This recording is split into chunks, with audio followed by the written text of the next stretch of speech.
For nearly 2 centuries, blood flowed in the name of God. Armies of faith clashed across deserts, mountains, and seas.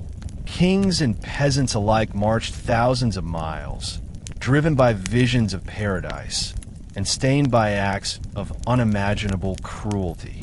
This is not just a story of swords and shields. This is a story of humanity, its faith, its fear, its failure, and its fire.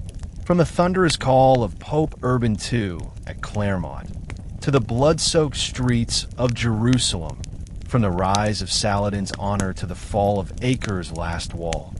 This is a journey through holy war, betrayal, redemption, and legacy. Welcome to History Teller YT, where the past lives and breathes. In this exclusive 20-part documentary, we unveil the full story of the Crusades.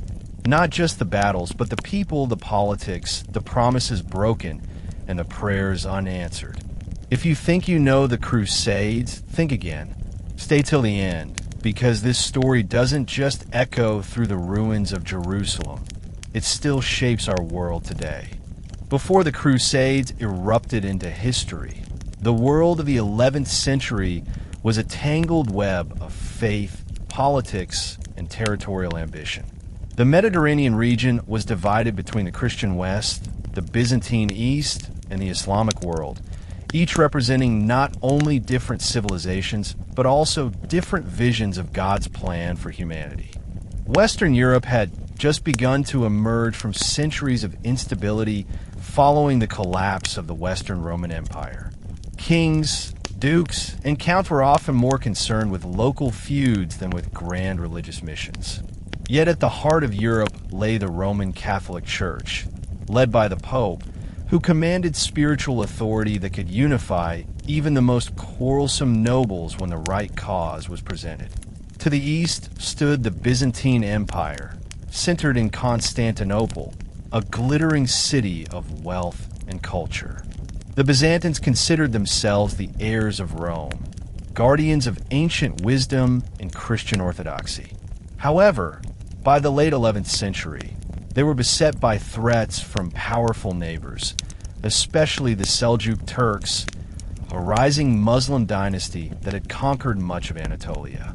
This loss was catastrophic for Byzantium, cutting into its heartland and threatening its capital. Meanwhile, the Islamic world stretched from Spain to Central Asia. In the Middle East, the Abbasid Caliphate's political power had weakened, but new Turkish and Arab rulers were filling the vacuum. One of the holiest cities in Islam and Christianity alike, Jerusalem, was under Muslim control, and although Christian pilgrims were still allowed to visit, the route had become more dangerous. Stories of pilgrim hardships and mistreatment circulated in Europe, often exaggerated but still powerful. These tales, combined with the Byzantine Emperor Alexios I Komnenos' plea for military aid against the Turks, set the stage for an unprecedented call to arms that would shake the medieval world. The Crusades were not simply wars of religion. They were born from this turbulent mix of faith, politics, and survival. To many Europeans, the Holy Land was the very center of creation, the place where Jesus Christ had lived, died, and resurrected. To lose it to infidels was seen as both a spiritual tragedy and a call to duty. But as we shall see, the Crusades would grow far beyond a simple mission of pilgrimage protection.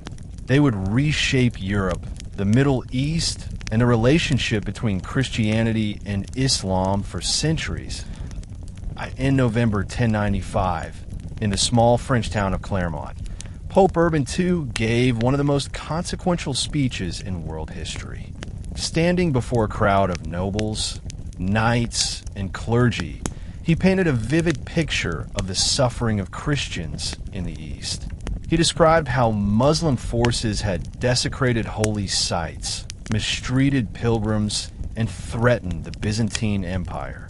Whether all of these details were accurate mattered less than the emotional effect they had on the audience. Urban's words ignited a fire that would spread across Europe. God wills it.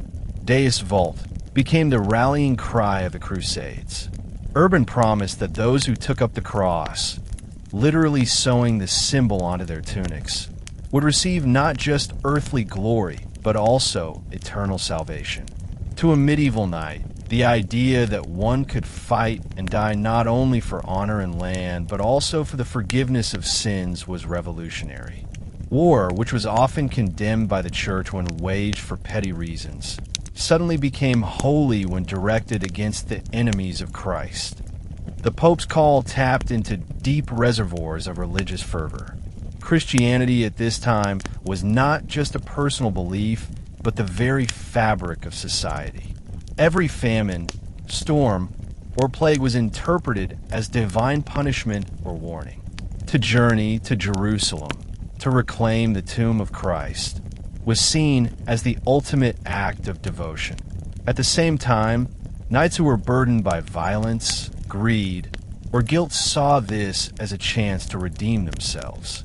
For younger sons of noble families who often had little land to inherit, the crusade offered opportunity. Territory, wealth, and honor awaited those who proved themselves in battle. What began as a papal appeal for military aid quickly transformed into a mass movement. Tens of thousands, from armored knights to barefoot peasants, vowed to march east. Entire families joined, believing they were embarking not just on a campaign, but on a holy pilgrimage. The crusade was at once a military expedition and a spiritual journey. Yet beneath this fervor also lay political calculations. By channeling the violent energies of Europe's warrior class outward, Urban II reduced internal conflict at home while elevating papal authority across Christendom. Thus, in 1096, the First Crusade was launched. Armies began gathering, banners displaying the cross unfurled, and the march toward Jerusalem commenced. Few could have predicted the mixture of triumph and tragedy that lay ahead. The First Crusade did not begin with kings and generals, but with common people stirred to action by charismatic preachers. One of the most famous was Peter the Hermit, a fiery speaker who convinced thousands of peasants, farmers, and even children that God had chosen them to free the Holy Land. They had little training, few supplies, and even fewer weapons, yet they set out with unshakable faith. This movement became known as the People's Crusade. The journey quickly descended into chaos. As these masses moved through Europe, many lacked the discipline of professional armies. Some groups, inflamed by misguided zeal, turned their aggression not on Muslims, but on local Jewish communities, massacring innocent people in towns along the Rhine. These attacks, which horrified some clergy, but were tolerated or encouraged by others, revealed one of the darker sides of the Crusades: the blurring of religious devotion with hatred and violence against minorities. When the People's Crusade finally reached Byzantine lands, Emperor Alexios was dismayed. He had asked for trained knights, not starving mobs. Still, he ferried them across the Bosporus into Asia Minor, where their lack of organization proved disastrous. Facing the seasoned forces of the Seljuk Turks, the Crusaders were slaughtered in ambushes and battles near Nicaea. Few survived to tell the tale. Though a failure militarily, the People's Crusade was significant. It demonstrated the overwhelming power of religious inspiration. Ordinary men and women, with no real hope of success, were willing to risk everything for Jerusalem. It also served as a warning. Without discipline and strategy, zeal alone would not be enough to reclaim the Holy Land. Meanwhile, behind them, the real armies of the First Crusade, led by nobles and seasoned knights, were assembling. Unlike the ragtag peasants, these forces carried armor, weapons, and a sense of military organization. They were about to embark on a campaign that would shock the medieval world with both its brutality and its unlikely triumphs. The real strength of the First Crusade did not lie with the barefoot zealots of the People's Crusade, but with the great nobles of Western Europe who soon took up the cross. Four principal leaders emerged, each bringing their armies, ambitions, and rivalries. Godfrey of Bouillon, Duke of Lower Lorraine, became one of the most famous. He was seen as pious and determined, a man who preferred to lead by example rather than by arrogance. His brother Baldwin, however, was more ambitious, seeking power and lands for himself. Bohemond of Taranto, a Norman adventurer from southern Italy, brought both military brilliance and political cunning, always eager for conquest. Raymond of Toulouse, one of the wealthiest lords in France, saw the crusade as both a pilgrimage and an opportunity to expand his influence. Alongside them was Hugh of Vermandois, brother to the King of France, and other lords whose names would echo in crusading chronicles. Their motives were complex, while faith and devotion played a major role. After all, each had vowed to liberate Jerusalem. Political ambition and the lure of wealth were never far away. Many younger nobles, especially those without large inheritances, hoped to carve out lordships in the East. Others saw the crusade as a chance to redeem their violent pasts. It is easy to imagine the fiery sermons of Pope Urban II still ringing in their ears. Salvation, honor, and eternal glory awaited those who took up arms for God. Yet beneath the spiritual fire, the crusade was also about land, reputation, and the personal dreams of ambitious knights. The combined forces of these nobles eventually numbered around 60,000 men, including perhaps 7,000 knights in heavy armor. While this was small compared to modern armies, in medieval terms, it was enormous. Moving such a host across thousands of miles posed immense challenges. Supply lines, discipline, alliances, and the sheer physical endurance of crossing mountains, rivers, and deserts. Each noble swore an oath of loyalty to the Byzantine Emperor Alexios upon reaching Constantinople, promising to return captured lands. Yet many Crusader leaders privately viewed the Byzantines with suspicion, believing their aid was half-hearted.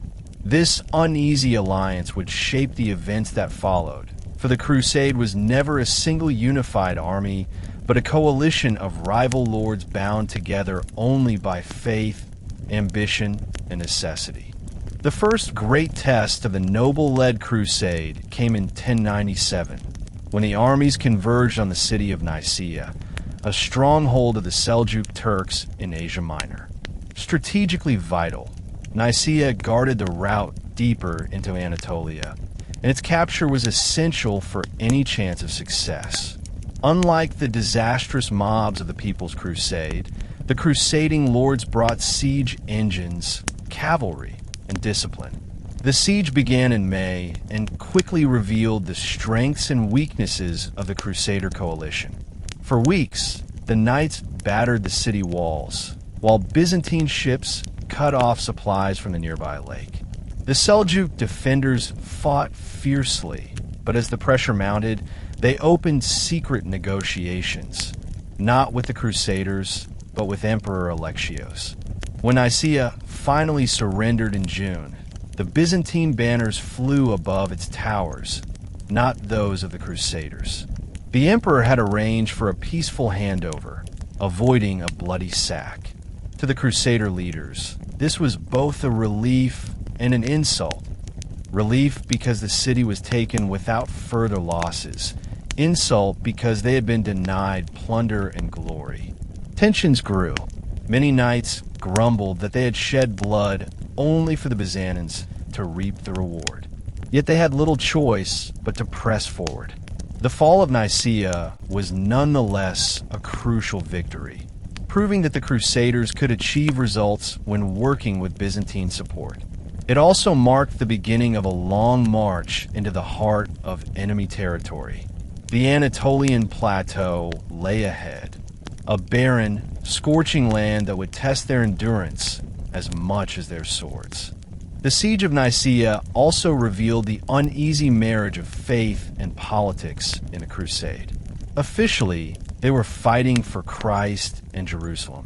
In practice, every victory raised questions of who controlled the spoils, who claimed leadership, and who truly benefited from their sacrifices. Such disputes, small at first, would grow larger as the crusade advanced, shaping both its triumphs and its failures. But for now, the road to Jerusalem lay open, and the Crusaders pressed on with renewed confidence.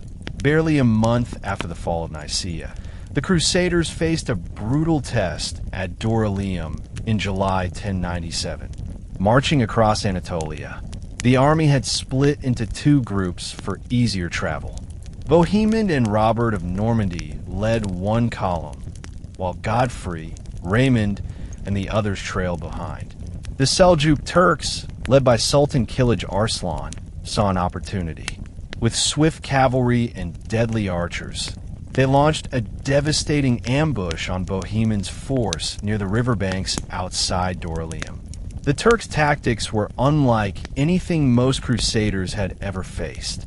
Mounted archers swarmed in, releasing waves of arrows, then retreating before knights could counterattack. Their mobility and precision sowed chaos among the Europeans, many of whom fought in heavy armor that slowed their movements under the scorching sun. Panic spread through the ranks. Some crusaders were cut down, while others tried desperately to hold formation. Families who joined the march huddled behind wagons as arrows rained down, their cries mixing with the clash of steel and the thunder of hooves. Just when defeat seemed certain, the second column of Crusaders arrived. Godfrey, Raymond, and Bishop Edhemer of Le Puy charged into the fray, turning the tide. Trapped between two Crusader forces, the Seljuks were overwhelmed and forced to retreat. The battlefield was littered with bodies, armor, and broken weapons, a grim reminder of the cost of holy war. The victory at Dorylaeum was more than a tactical triumph. It was a psychological turning point. The Crusaders had proven that even in the face of Seljuk cavalry, they could stand firm if united. It had also revealed the fragility of their campaign. A single misstep, a delay in reinforcements, and the crusade might have ended before it truly began. The survivors pressed onward across the harsh Anatolian plateau, suffering from thirst, hunger, and exhaustion. Horses died in droves. Knights marched on foot, and morale waned. Still, the vision of Jerusalem kept them moving. Dorylaeum had shown both the danger and the promise of their mission. The First Crusade was no longer just an idea born in Clermont. It was now a bloody reality carved into the soil of Anatolia. After their narrow victory at Dorylaeum, the Crusaders pressed deeper into the heart of Anatolia. The terrain was unforgiving, barren plains, searing summer heat, and an almost complete absence of food and water. What had seemed like a glorious pilgrimage in the minds of many knights and peasants soon turned into a slow, painful march of survival. Men collapsed from thirst, horses died in the hundreds, and morale plummeted. Supplies promised by the Byzantines were scarce, leaving many to gnaw on roots, wild plants, or the leather straps of their armor to stave off hunger. Disease spread rapidly, and the constant threat of Turkish ambushes haunted their progress. Still, the dream of Jerusalem kept them going. Chroniclers describe Crusaders trudging through the dust with lips cracked and bleeding, whispering prayers for deliverance. For the knights, the burden was doubled. Their armor, once a source of pride, now felt like chains in the blazing sun. Many abandoned shields and equipment just to survive. Yet even in this misery, unity and discipline prevented disaster. Godfrey of Bouillon and Raymond of Toulouse worked tirelessly to keep order, while Bohemian's strategic mind often saved them from ambush. The long march revealed the greatest weakness of the crusade: logistics. Unlike Muslim armies, who were accustomed to desert campaigns, the Europeans relied heavily on supply trains. With little forage available, the army staggered forward on dwindling rations. To make matters worse, divisions among leaders grew. Bohemond and Raymond often quarreled, each seeking influence and future spoils. Yet despite hunger, thirst, and discord, the Crusaders continued their grueling march, driven by a single, overpowering vision: the tomb of Christ in Jerusalem.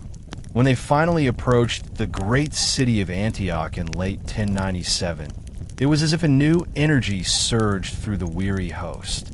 Antioch was no ordinary city. It was a fortress of massive stone walls, towers, and gates, strategically located on the road to Jerusalem. Whoever controlled Antioch controlled northern Syria, and without it, the march could not continue. What awaited them was one of the most brutal and drawn-out sieges of the entire crusading era. The Crusaders laid siege to Antioch in October 1097. The city was formidable. Its walls stretched for miles, bristling with towers, and its defenders, commanded by the Seljuk governor Yagisayan, were determined to resist. Antioch was not merely a military target. It was a symbol of power, wealth, and faith. The Crusaders knew that capturing it would secure their path to Jerusalem, while failure could doom the entire expedition. But besieging such a mighty city came at a terrible price. The Crusaders lacked proper siege equipment and had to improvise with wooden towers and battering rams. Supplies quickly ran out, forcing them into desperate measures. Hunger became a cruel enemy. Horses, once symbols of knightly pride, were slaughtered for food. In some chronicles, there are even whispers of cannibalism in the darkest hours. The cold Anatolian winter added to their suffering, with snow and rain soaking their camps, spreading disease and despair. The defenders, meanwhile, launched frequent sorties, hurling arrows, stones, and fire onto the besiegers. Inside the city, Yagisayan hoped for reinforcements from Muslim allies, and indeed, relief armies attempted to break the siege multiple times. Each time, the Crusaders, driven by desperation and faith, repelled the assaults. Still, morale wavered. Many knights wondered if they had been abandoned by God. Yet in moments of near collapse, religious fervor rekindled their resolve. Processions were held, relics displayed, and bishops preached that endurance itself was a holy act. As months dragged on, cracks formed within the Crusader leadership. Bohemond, ever ambitious, saw an opportunity. He secretly negotiated with a guard inside Antioch, convincing him to betray the city. In June 1098, after nearly 8 months of suffering, the Crusaders launched a night assault. With the gates opened by their conspirator, they poured inside. Antioch fell at last, but the victory was not the end of their ordeal. For as they staggered into the captured city, exhausted and starving, news arrived that a massive Muslim relief army under Kerboga of Mosul was approaching. The Crusaders were now the besieged. Trapped inside Antioch in June 1098, the Crusaders faced one of their darkest hours. Kerboga's army encircled the city, cutting off all escape. The Crusaders were weak, starving, and demoralized after months of suffering. Many believed the expedition was doomed. It was at this moment of despair that an event occurred which would transform their fortunes and cement the role of faith as the lifeblood of the crusade. A poor Provençal priest named Peter Bartholomew claimed to have received a vision from St. Andrew.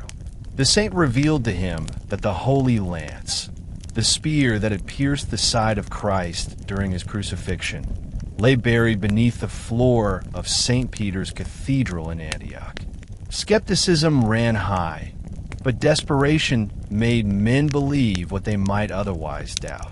Excavation began, and after hours of digging, a lance was indeed unearthed. Whether genuine or not, it electrified the Crusaders.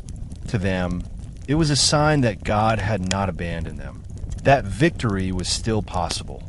With renewed zeal, the Crusaders prepared for battle. On June 28, 1098, they marched out of Antioch to face Kerboga's vastly superior army. Inspired by the relic, they fought with astonishing ferocity. Chroniclers describe a scene in which ragged, starving knights charged with the strength of lions, believing angels themselves rode beside them. Kerboga's coalition of Muslim leaders, divided by distrust and rivalries, crumbled under the Crusader assault. The enemy fled, leaving the Crusaders stunned by their improbable triumph. The victory at Antioch was nothing short of miraculous in the eyes of contemporaries.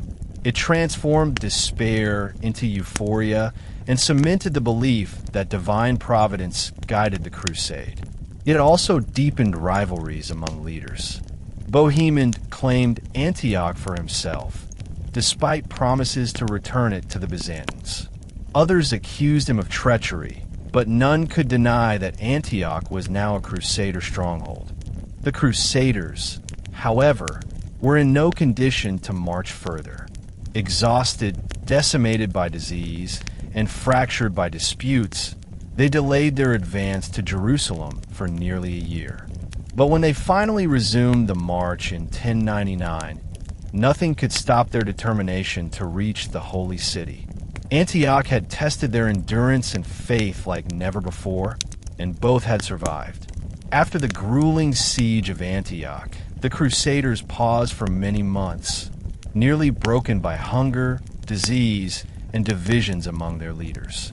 Antioch was secure, but Jerusalem still lay hundreds of miles to the south. The long delay had thinned their ranks. Some returned home, others died of illness, and quarrels between Bohemond and Raymond threatened to fracture the movement. Yet the goal of Jerusalem remained alive. By early 1099, Pope Urban II himself had died, never knowing whether his great mission would succeed. The Crusaders, however, pressed on with renewed determination. Their journey south through Syria and into Palestine was no less harsh than the march across Anatolia. Supplies were scarce, and the scorching summer sun beat down upon knights in heavy armor and pilgrims in tattered rags.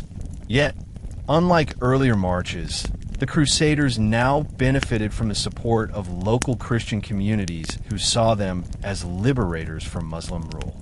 Some cities, fearing destruction, opened their gates willingly or offered supplies in exchange for safe passage.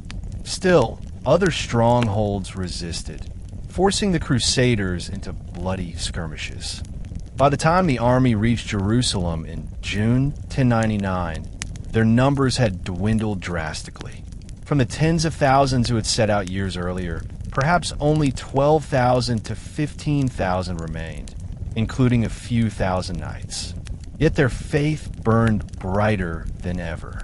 Chroniclers describe Crusaders falling to their knees upon first sight of the holy city, weeping and chanting hymns. The city's golden domes and towering walls glimmered in the distance, a vision that for many seemed like the fulfillment of prophecy. But Jerusalem was not easily taken. The city was held by Fatimid forces from Egypt, who had seized it shortly before the Crusaders' arrival. Its defenses were formidable: thick walls, strong gates, and determined defenders. The Crusaders, weakened and exhausted, faced the near impossible task of storming one of the most sacred and heavily fortified cities in the world.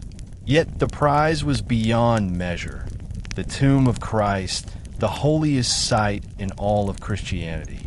The stage was set for one of the most dramatic sieges in medieval history. The Crusaders began their siege of Jerusalem in early June 1099. Unlike Antioch, where they had spent months in suffering, This siege would be swift but brutal. The defenders were well prepared, with archers, boiling oil, and stones ready to repel any assault. The Crusaders, however, were initially at a disadvantage. They lacked proper siege engines, and the surrounding countryside offered little food or water. Thirst tormented them daily, and morale began to falter. Chroniclers record scenes of knights crawling on the ground in exhaustion, while priests urged them onward with promises of divine reward. Despite the hardships, the Crusaders refused to turn back. Under the leadership of Godfrey of Bouillon, Raymond of Toulouse, and Tancred, they began constructing massive wooden siege towers and battering rams. Timber was scarce, so they stripped forests miles away and dragged the logs to the city. Every man, from noble knight to humble peasant, labored in the scorching sun, driven by faith and desperation. Religious fervor surged. Processions were held around the city walls, barefoot priests chanting psalms while crusaders wept and prayed. For many, this was not simply a battle, but the fulfillment of God's will. On July 14th, 1099, the final assault began. Siege towers rolled toward the walls. Arrows filled the sky, and ladders were raised. The defenders rained down missiles and fire, but the Crusaders pressed forward relentlessly. Godfrey himself is said to have led the charge, scaling the walls with his men. After hours of savage combat, the Crusaders broke through. The city's defenses crumbled, and Jerusalem fell to the invaders. What followed was one of the most infamous massacres in medieval history. Overcome with zeal and vengeance, the Crusaders slaughtered thousands of the city's Muslim and Jewish inhabitants. Chroniclers describe rivers of blood flowing through the streets, with no mercy shown to women, children, or the elderly. To the Crusaders, it was a divine cleansing. To the victims, it was a nightmare of unimaginable horror. Even some Christian observers recoiled at the brutality. Yet in the minds of many Crusaders, they had purified the city for God, ensuring it would never again fall to unbelievers. With Jerusalem captured, the Crusaders faced the question of governance. The Pope had envisioned the city as a spiritual kingdom under church rule, but the reality of politics prevailed. Godfrey of Bouillon, admired for his piety and leadership, was chosen as the city's ruler. Yet he refused the title of king, declaring that he would not wear a crown of gold in the city where Christ had worn a crown of thorns. Instead, he styled himself defender of the holy sepulchre. His humility endeared him to many, though it also reflected the deep sense of religious awe surrounding Jerusalem. The establishment of the Kingdom of Jerusalem marked the climax of the First Crusade. The Crusaders had achieved the unthinkable. Against overwhelming odds, they had marched thousands of miles, defeated powerful Muslim armies, and captured the holiest city in Christendom. The news sent shockwaves through Europe, where churches rang bells in celebration and preachers hailed the Crusaders as heroes chosen by God. The triumph was seen as proof that divine providence favored the Latin West. Yet beneath the celebration lay deep challenges. The Crusader states, small enclaves carved out of Muslim lands, were fragile and surrounded by enemies. Communication with Europe was slow, reinforcements were uncertain, and resources were scarce. Within Jerusalem itself, the coexistence of Christians, Muslims, and Jews had been shattered by massacre. The Crusaders had secured the city through bloodshed, but maintaining it would require constant vigilance. The fall of Jerusalem in 1099 was both a triumph and a tragedy. For Christians, it symbolized the fulfillment of God's will and the height of medieval faith. For Muslims, it was a catastrophe that demanded vengeance. The First Crusade had succeeded far beyond expectation. but it had also sown the seeds of endless conflict. The story of the Crusades was far from over. After the capture of Jerusalem in 1099, the Crusaders faced the monumental task of transforming their military victory into a lasting presence in the Middle East. Out of necessity, they established 4 principal states, collectively known as the Crusader states or Latin East. These were the Kingdom of Jerusalem, the County of Tripoli, the Principality of Antioch, and the County of Edessa. Each was ruled by a crusader, noble who had fought during the First Crusade, and together they formed a fragile Christian foothold surrounded by Muslim powers. The Kingdom of Jerusalem was the crown jewel, centered on the holy city itself. From there, Godfrey of Bouillon, and later his brother Baldwin I, ruled as king of Jerusalem. Baldwin was more pragmatic than Godfrey. While Godfrey had refused a royal crown, Baldwin embraced the title of king, understanding that the Crusader states could not survive on religious sentiment alone. Strong governance, military force, and diplomacy were essential. The kingdom extended along the coast, with key ports like Jaffa and Acre providing lifelines to Europe. To the north, the Principality of Antioch was ruled by Bohemond, who had seized it for himself despite promises to the Byzantines. The County of Edessa, founded by Baldwin of Bouillon before he became king, was the most vulnerable, lying deep inland and exposed to constant attack. The County of Tripoli, established later under Raymond of Toulouse's successors, secured another stretch of coastline. These states were not large, but they were strategically placed, acting as military outposts, trade hubs, and centers of Latin Christian rule. Despite their victories, the Crusader states were fragile. They were sparsely populated, dependent on incoming settlers, and constantly threatened by Muslim neighbors. Survival required alliances not only with Western Europe, but also with local Christian communities, Armenians, Syriacs, and Maronites, who became vital partners in governance. The Crusaders also had to adapt to their new environment. They learned to fight in desert climates, to negotiate with Muslim rulers when necessary, and to build castles that could withstand sieges. The imposing fortresses of Crocta, Chevaliers, and Belvoir would later stand as symbols of this adaptation. The establishment of the Crusader states represented the high point of the First Crusade's achievement, but their very existence provoked outrage and determination among Muslims, who began to see the struggle not as isolated battles, but as a holy war for survival.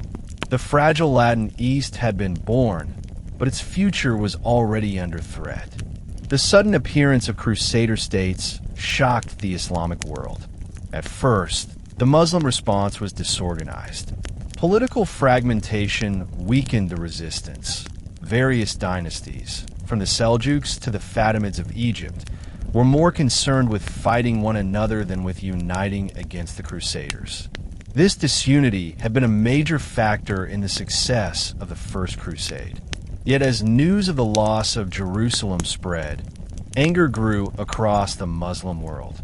Preachers in mosques called for jihad, urging rulers to put aside rivalries and defend Islam's holy lands.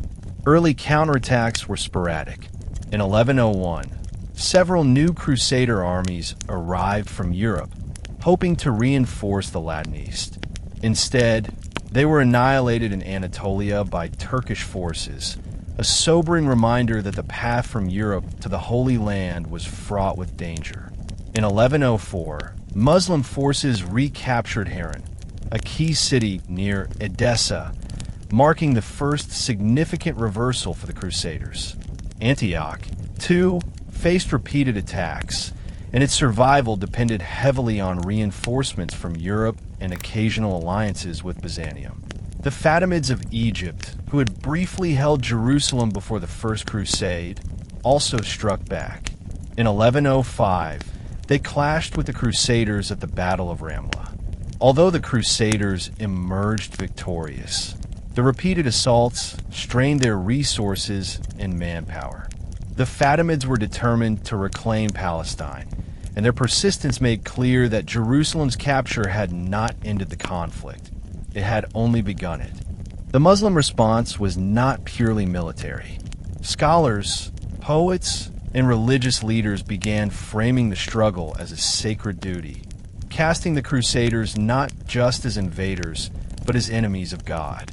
This ideological shift planted the seeds of a unified Islamic resistance. Still, unity remained elusive in the early decades. Muslim rulers often preferred to fight their neighbors rather than confront the Crusaders directly. It would take the rise of charismatic leaders like Zengi, Nur ad-Din, and ultimately Saladin to transform scattered resistance into a powerful, coordinated jihad. For now, the Crusaders enjoyed a precarious advantage. But every Muslim counterattack, every lost battle, and every slain knight reminded them that their hold on the Holy Land was fragile. They had won Jerusalem through blood, but keeping it would prove even harder. As the Crusader states struggled to survive, a new kind of institution emerged to defend them: the military religious orders. These were organizations of knights bound by monastic vows of poverty, chastity, and obedience, but unlike traditional monks, they dedicated their lives to warfare. The most famous of these were the Knights Templar and the Knights Hospitaller. The Knights Hospitaller began as a charitable group, caring for sick and poor pilgrims in Jerusalem. Over time, they transformed into a formidable military force, combining medical aid with martial defense. The Templars, founded around 1119 by Hugh of Payens and others, took their name from their headquarters near the Temple Mount. They swore to protect pilgrims traveling to the Holy Land, but soon they became one of the most feared knightly orders in Europe and the East. These orders played a vital role in defending the Crusader states. Their members were disciplined, well-trained, and deeply motivated by religious conviction. Unlike many Crusader knights, who often returned home after a campaign, the Templars and Hospitallers remained permanently stationed in the Holy Land. They built castles, manned garrisons, and acted as shock troops in battle. Their presence provided stability and professional military leadership that the fragile Latin kingdoms desperately needed. Beyond the battlefield, the military orders also grew into powerful economic institutions. They owned vast estates across Europe, collected donations from nobles, and developed sophisticated financial networks. The Templars, in particular, became known for their early system of banking, allowing pilgrims to deposit money in Europe and withdraw it safely in the East. This wealth and influence, however, would later draw both admiration and suspicion. The rise of the military orders symbolized the fusion of faith and war at the heart of the Crusades. For the Crusaders, the defense of Jerusalem and the Holy Land required not only armies, but also permanent institutions dedicated to God and battle. Yet their emergence also underscored the precariousness of the Crusader states. Without these warrior monks, the Latin East might not have survived even its first decades. The first great crisis for the Crusader states came in 1144 with the fall of Edessa, the oldest and most vulnerable of the Latin principalities. Founded by Baldwin of Boulogne decades earlier, Edessa had always been precariously positioned, far inland, surrounded by hostile Muslim powers, and thinly garrisoned. Its remoteness made reinforcements from Europe or Jerusalem difficult. When the formidable Muslim leader Zengi, Atabeg of Mosul and Aleppo, turned his attention to Edessa, the city was ripe for conquest. Zengi was not just another warlord. He was a master strategist and a ruthless commander. He also framed his campaigns against the Crusaders as acts of jihad, casting himself as the champion of Islam against the foreign invaders. In December 1144, after a determined siege, his forces breached Edessa's walls. What followed was a massacre of the Christian inhabitants, shocking the Latin East and Europe alike. The fall of Edessa marked the first major loss of a Crusader state, shattering the aura of invincibility that had surrounded the first Crusades' victories. News of a disaster spread quickly to Europe. In 1145, Pope Eugenius III issued a call for a new crusade, urging Christian kings and nobles to take up the cross once more. His appeal gained momentum thanks to the fiery preaching of Bernard of Clairvaux, a Cistercian monk whose eloquence stirred thousands. Bernard framed the Second Crusade not merely as a military venture, but as a divine obligation. Failure to respond, he warned, would invite God's wrath. His sermons were so powerful that entire crowds burst into tears, and knights rushed forward to sew the cross onto their garments. This time, unlike the First Crusade, the movement was led not by minor nobles but by kings themselves.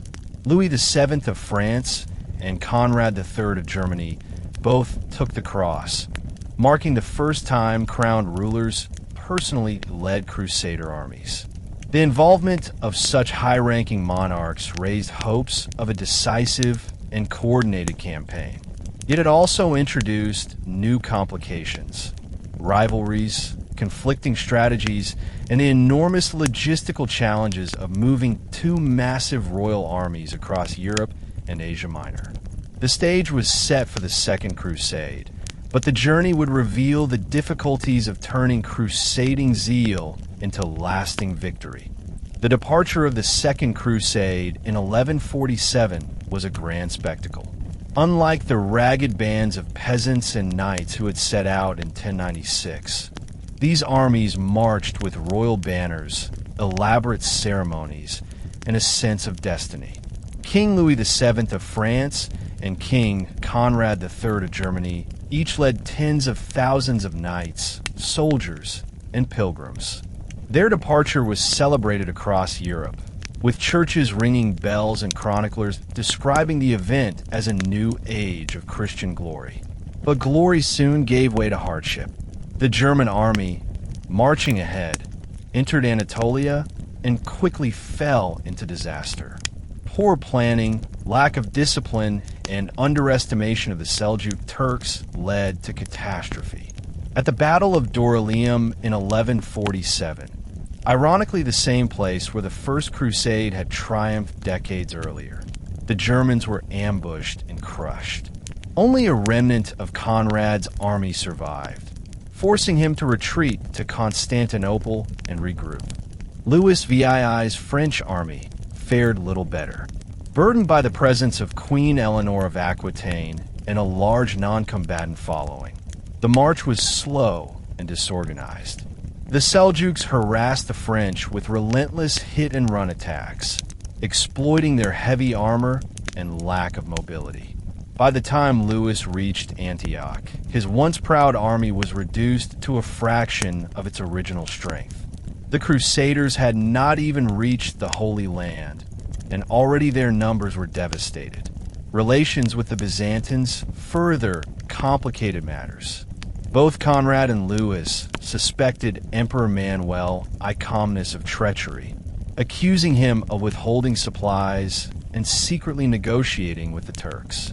The Byzantines, for their part, were wary of the vast Western armies trampling their lands, fearing conquest as much as alliance. Mutual mistrust poisoned the expedition, undermining the unity so desperately needed. By the time the Crusaders staggered into the Levant, hopes of retaking Edessa had evaporated. The city was firmly in Muslim hands, and the survivors of the great royal armies were weary and demoralized. Yet abandoning the crusade altogether was unthinkable. Instead, the leaders turned their sights south, toward the Fatimid-controlled city of Damascus. This decision would prove disastrous. In 1148, the leaders of the Second Crusade, Louis VII, Conrad III, and King Baldwin III of Jerusalem, decided to attack Damascus. Strategically, it made sense. Damascus was one of the most important cities in the region, and capturing it would strengthen the Crusader states while delivering a crushing blow to Muslim resistance. Yet in practice, the decision was riddled with flaws. Damascus had often been a potential ally against Zengi's successors, and turning it into a target only united the Muslim world against the Crusaders. The Crusader armies marched on Damascus in July 1148, full of hope but short on cohesion. For 4 days, they besieged the city, facing fierce resistance from its defenders. Initially, they attacked from the west, where gardens and orchards provided cover, but supply shortages forced them to shift to the less favorable eastern side. This change gave the defenders the upper hand, and soon the Crusaders found themselves under heavy attack. As morale crumbled, arguments erupted among the leaders. The French, Germans, and local Crusader nobles distrusted one another, and accusations of treachery flew. Some claimed the Byzantines had sabotaged the effort. Others blamed selfish ambition among the Western kings. Whatever the cause, the siege collapsed in humiliation. After only 4 days, the Crusaders withdrew in defeat. The failure at Damascus destroyed the credibility of the Second Crusade. The kings returned to Europe in disgrace, their armies shattered and their reputations tarnished. Bernard of Clairvaux, who had preached the crusade with such passion, was left to explain why God had allowed such a debacle. He argued that the Crusaders' sins had doomed the campaign, but his words could not erase the bitter reality. The Second Crusade had been a catastrophic failure. For the Muslims, the victory was a turning point. It demonstrated that the Crusaders could be defeated not just through attrition, but in open confrontation. For the Crusader states, the consequences were grim. Far from strengthening their position, the Second Crusade weakened them, emboldened their enemies, and revealed the deep divisions within Christendom. The dream of retaking Edessa was gone forever, and the path was now open for the rise of new Muslim leaders who would challenge the very survival of the Latin East. In the aftermath of the failed Second Crusade, Muslim unity in the Levant began to strengthen under a new and formidable leader, Nur ad-Din Zengi, son of the great Atabeg Zengi. Where his father had laid the foundations of jihad against the Crusaders, Nur ad-Din transformed it into a long-term vision. Ascending to power in Aleppo in 1146, Nur ad-Din combined military skill, political acumen, and deep religious devotion, making him one of the most respected figures of his time. His rule marked the beginning of a more cohesive Muslim resistance against the Crusader states. Nur ad-Din understood that the Crusaders had thrived on Muslim disunity. For decades, rival Muslim rulers had fought each other as much as they had fought the Franks, allowing the small Crusader states to survive. Determined to change this, Nur ad-Din worked tirelessly to unite Aleppo, Damascus, and eventually Egypt under a single banner. His policies emphasized piety and justice, and he promoted jihad not just as political necessity, but as a religious duty shared by all Muslims. This earned him legitimacy and popular support across the Islamic world. Militarily, Nur ad-Din achieved important victories. In 1149, he defeated Prince Raymond of Antioch at the Battle of Anab, cementing his reputation as a champion of Islam. Chroniclers describe how, after his victory, he placed the severed head of Raymond before the pulpit of the Great Mosque in Aleppo, symbolizing the triumph of Islam over the Crusaders. His victories also secured his control over key trade routes and strengthened his position as the dominant Muslim leader in Syria. Nur ad-Din also laid the groundwork for future leaders. He fostered young commanders, among them a Kurdish general named Salah ad-Din Yusuf ibn Ayyub, better known to history as Saladin. Though Saladin would later rise to overshadow his master, his career began under Nur ad-Din's mentorship. By uniting Muslim lands and promoting jihad as a unifying cause, Nur ad-Din set the stage for the greatest Muslim counteroffensive of the crusading era. For the Crusader states, the rise of Nur ad-Din was ominous. While they had survived earlier decades through Muslim disunity and Western reinforcements, they now faced a leader capable of uniting their enemies under one cause. The balance of power was shifting, and the Crusaders' fragile foothold in the Holy Land was more threatened than ever before. While Nur ad-Din was consolidating Muslim power, the Crusader states were increasingly plagued by internal weakness and disunity. The Kingdom of Jerusalem, though still the strongest of the Latin holdings, was deeply divided by noble rivalries, succession disputes, and conflicting interests. Kings often struggled to assert authority over ambitious barons, who pursued their own territorial ambitions, even at the expense of collective security. In the mid-12th century, Jerusalem was ruled by Baldwin III, followed by his brother Amalric I. Both were capable rulers, but their reigns were consumed by constant wars, diplomacy with Byzantium, and attempts to expand into Egypt. Egypt, rich and strategically vital, became a prize that both Crusaders and Muslims sought to control.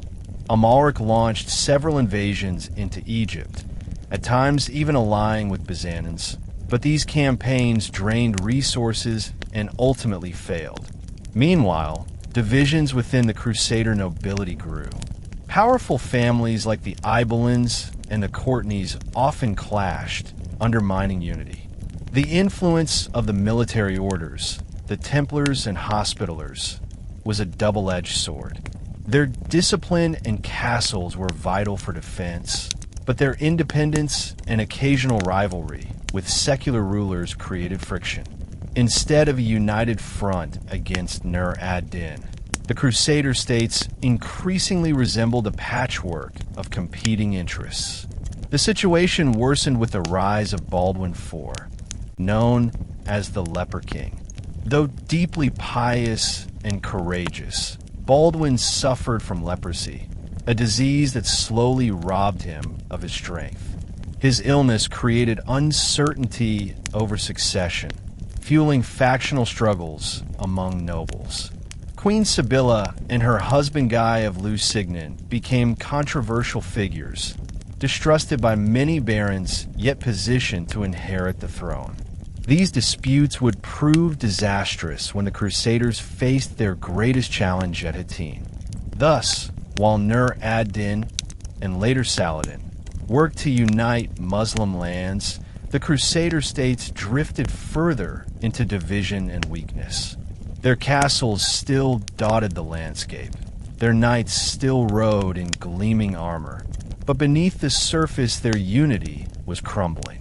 When the storm came, they would not be ready. Be why the 1180s, the struggle for the Holy Land, reached a critical turning point. Nur ad-Din had died in 1174, but his legacy lived on through his protege, Saladin, who emerged as the dominant figure in the Islamic world. Saladin, once Nur ad-Din's general in Egypt, quickly rose to power, uniting Egypt and Syria under his rule. Unlike earlier Muslim leaders, he commanded vast resources, disciplined armies, and widespread legitimacy as the champion of jihad. His rise meant that, for the first time, the Crusader states faced a united and determined Muslim power. In Jerusalem, meanwhile, factionalism reached new heights. The succession crisis following Baldwin IV's death placed Guy of Lusignan on the throne, a ruler widely regarded as incompetent and unpopular. His reign deepened divisions among the nobility, with some barons openly opposing him. Yet despite these internal fractures, the Crusader states still possessed formidable fortresses and experienced knights. The question was whether they could stand united against Saladin's growing power. Tensions finally erupted in 1187. A truce between the Crusaders and Saladin was shattered by Raynald of Chatillon, a reckless and ambitious lord who attacked Muslim caravans despite peace agreements. Saladin, outraged, vowed vengeance. He assembled a massive army, drawing forces from across his empire, and prepared to strike a decisive blow. The Crusaders, under King Guy, marched out to confront him near the village of Hattin, west of the Sea of Galilee. It was a fateful decision. Instead of holding to their fortified cities and castles, they pursued Saladin across arid ground in the summer heat. Deprived of water, harassed by Muslim skirmishers, and exhausted by the relentless sun, the Crusader army collapsed. At the Battle of Hattin on July 4th, 1187, Saladin annihilated the Crusader host. The true cross, carried as a relic into battle, was captured, and the Knights of Jerusalem were slaughtered or taken prisoner. King Guy himself was captured, while Raynald de Chatillon was executed by Saladin's own hand. The disaster at Hattin was the death knell of Crusader power in the Holy Land. Within months, most of the kingdom's fortresses and cities fell to Saladin, culminating in the recapture of Jerusalem itself. For Muslims, it was a triumph of faith and unity. For Christians, it was a catastrophe that demanded another great crusade. The Third Crusade, led by some of the most famous kings of medieval Europe. The Battle of Hattin in July 1187 shattered the Crusader states and marked the beginning of the most dramatic phase of the Crusades. With their armies destroyed and their leaders captured, the Latin Christians could no longer defend their cities. Saladin's forces swept through the Holy Land with astonishing speed. Acre, Jaffa, Ascalon, and countless castles fell into his hands. By October 1187, the ultimate prize, Jerusalem, was once again under Muslim control. The fall of Jerusalem sent shockwaves across Europe. Chroniclers described churches filled with weeping congregations as news spread that the city of Christ had been lost. For Christians, this was not merely a military defeat. It was a spiritual catastrophe, a humiliation before God. Pilgrims and merchants returning from the east brought tales of Saladin's mercy, how he spared most of the Christian inhabitants of Jerusalem, allowing many to ransom themselves and depart safely. Yet even Saladin's relatively humane conduct could not lessen the sting of losing the holiest city in Christendom. Pope Gregory VIII issued a papal bull, Audita Tremendi, in October 1187, calling for a new crusade. He framed the disaster as divine punishment for the sins of Christendom and demanded repentance and renewed effort. The response was immediate and widespread. Across Europe, kings, nobles, and commoners took the cross, vowing to restore Jerusalem to Christian hands. This crusade, unlike the previous ones, will be led by the greatest monarchs of Europe: Richard I of England, Richard the Lionheart, Philip II of France, and Frederick I Barbarossa, the Holy Roman Emperor. The scale of the endeavor promised to eclipse all earlier campaigns. Frederick led a massive German army overland, while Richard and Philip prepared to sail their forces across the Mediterranean. Yet as history would show, even the mightiest kings could not easily overcome the complexities of the Holy Land or the brilliance of Saladin. The Third Crusade was born in grief and desperation, but it quickly became a legendary contest, remembered for its epic battles, heroic deeds, and the larger-than-life figures of Richard and Saladin. Europe had answered the call, and the Holy Land once again braced for war.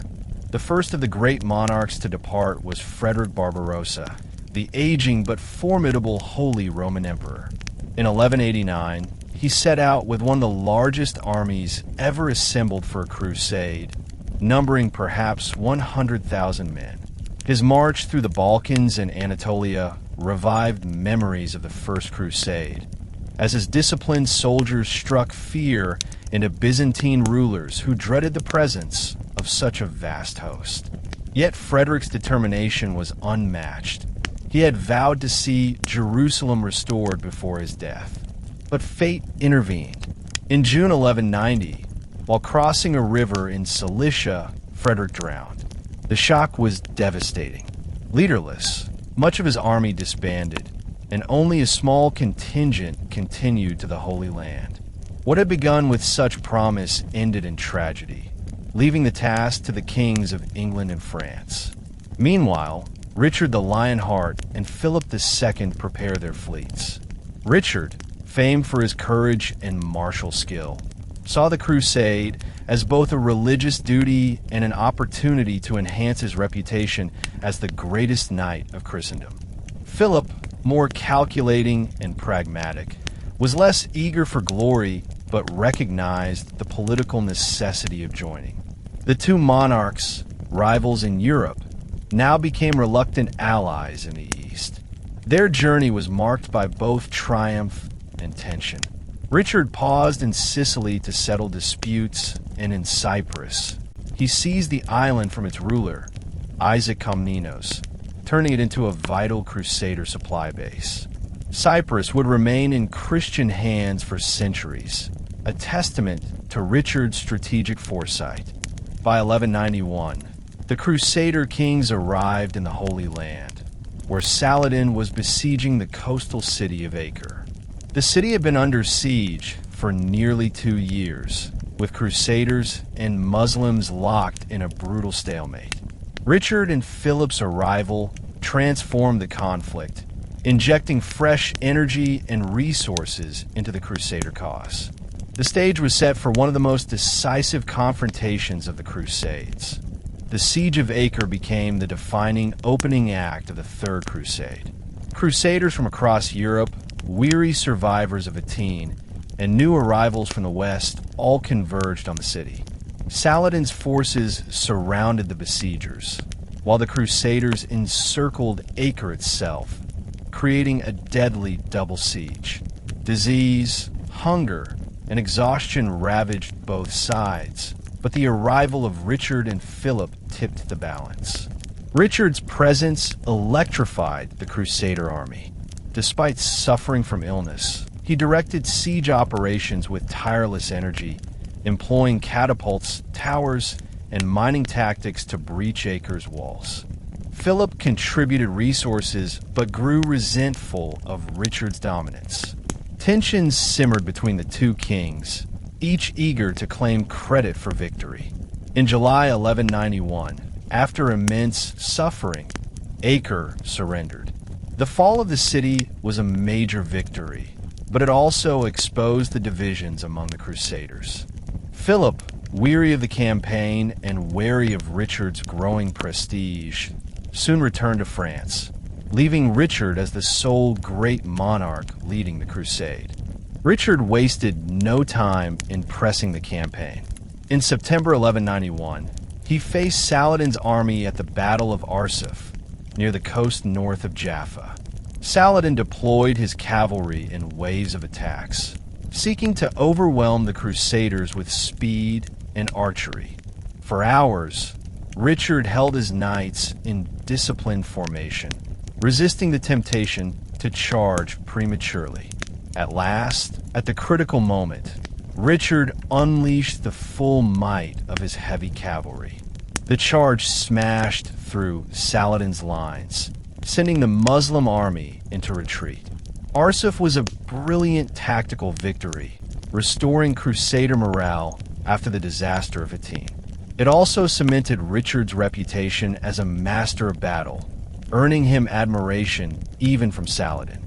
Yet the triumph did not bring Jerusalem within reach. Despite victories on the battlefield, the Crusaders lacked the strength to besiege the holy city itself. The war became a contest of attrition, diplomacy, and endurance between two legendary leaders. After the stunning victory at Arsuf in September 1191, Richard the Lionheart's reputation soared. He had shown discipline, restraint, and devastating strength in unleashing his knights at precisely the right moment. The road south along the coast was now open, and the Crusaders pressed onward, retaking towns like Jaffa and establishing strong supply lines from the sea. For the first time since Hattin, the Crusader states seemed capable of revival. The ultimate goal lay just ahead, Jerusalem. Yet the march toward the holy city was fraught with difficulties. Richard's army was strong, but not overwhelming. Many knights had already fallen ill, and resources were stretched thin. The closer they drew to Jerusalem, the more precarious their position became. To besiege the city, the Crusaders would need to cut themselves off from the coast and extend into hostile territory where Saladin's forces could harass them at will. Moreover, Jerusalem's formidable defenses would require months of siege warfare, and months meant supply shortages, disease, and the risk of counterattack. Richard understood these realities better than most. Though he longed for the glory of retaking Jerusalem, he knew that capturing the city might prove impossible without massive reinforcements from Europe. The memory of the First Crusades' improbable victory loomed large, but the circumstances were different. Saladin commanded a united Muslim empire, and the Crusaders were weakened by divisions and the absence of King Philip. Richard faced the agonizing dilemma of whether to risk everything on Jerusalem or consolidate the gains already won. Twice, in late 1191 and again in early 1192, the Crusader host marched to within sight of Jerusalem's walls. Chroniclers record the excitement and desperation of the soldiers, many of whom fell to their knees in tears upon glimpsing the holy city. Yet both times, the commanders turned back, fearing the risks of a full-scale siege. For the common soldiers and pilgrims, this decision was heartbreaking. To come so close to Jerusalem and then withdraw felt like betrayal. But for Richard, it was a grim calculation. To besiege and fail would mean total ruin. He chose survival and negotiation over reckless glory. In the summer of 1192, Saladin sought to reverse the Crusader gains by striking at Jaffa, the vital coastal stronghold that Richard had recently secured. If Jaffa fell, the Crusader foothold in Palestine would collapse, cutting off supply lines and making any further campaign impossible. Saladin launched a surprise assault, overwhelming the city's defenders and capturing most of its walls before reinforcements could arrive. Richard, upon hearing the news, responded with extraordinary speed. With only a handful of knights and a few hundred men, he sailed directly to Jaffa and launched a daring counterattack. Chroniclers describe Richard charging into battle barefoot, wielding his sword with ferocious energy, rallying his troops as if possessed by divine fire. Despite being vastly outnumbered, his leadership inspired the defenders to retake the city and drive out Saladin's forces. The defense of Jaffa became one of Richard's most celebrated feats. Saladin, impressed by his opponent's courage, reportedly marveled at the English king's audacity and skill. The battle demonstrated once again that while Saladin commanded superior numbers, Richard's tactical brilliance could still tip the scales. Yet it also underscored the stalemate of the war. Neither side could deliver a decisive blow.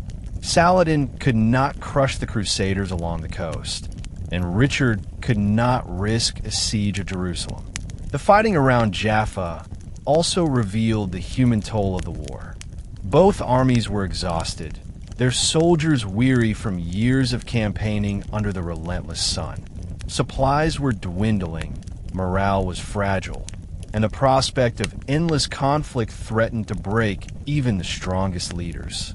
It was becoming clear to both Richard and Saladin that diplomacy, rather than battle, would decide the outcome of the Third Crusade. By September 1192, after years of bloodshed, Richard and Saladin agreed to negotiate. Neither man had achieved his ultimate goal. Richard had not retaken Jerusalem, and Saladin had not expelled the Crusaders entirely from the coast.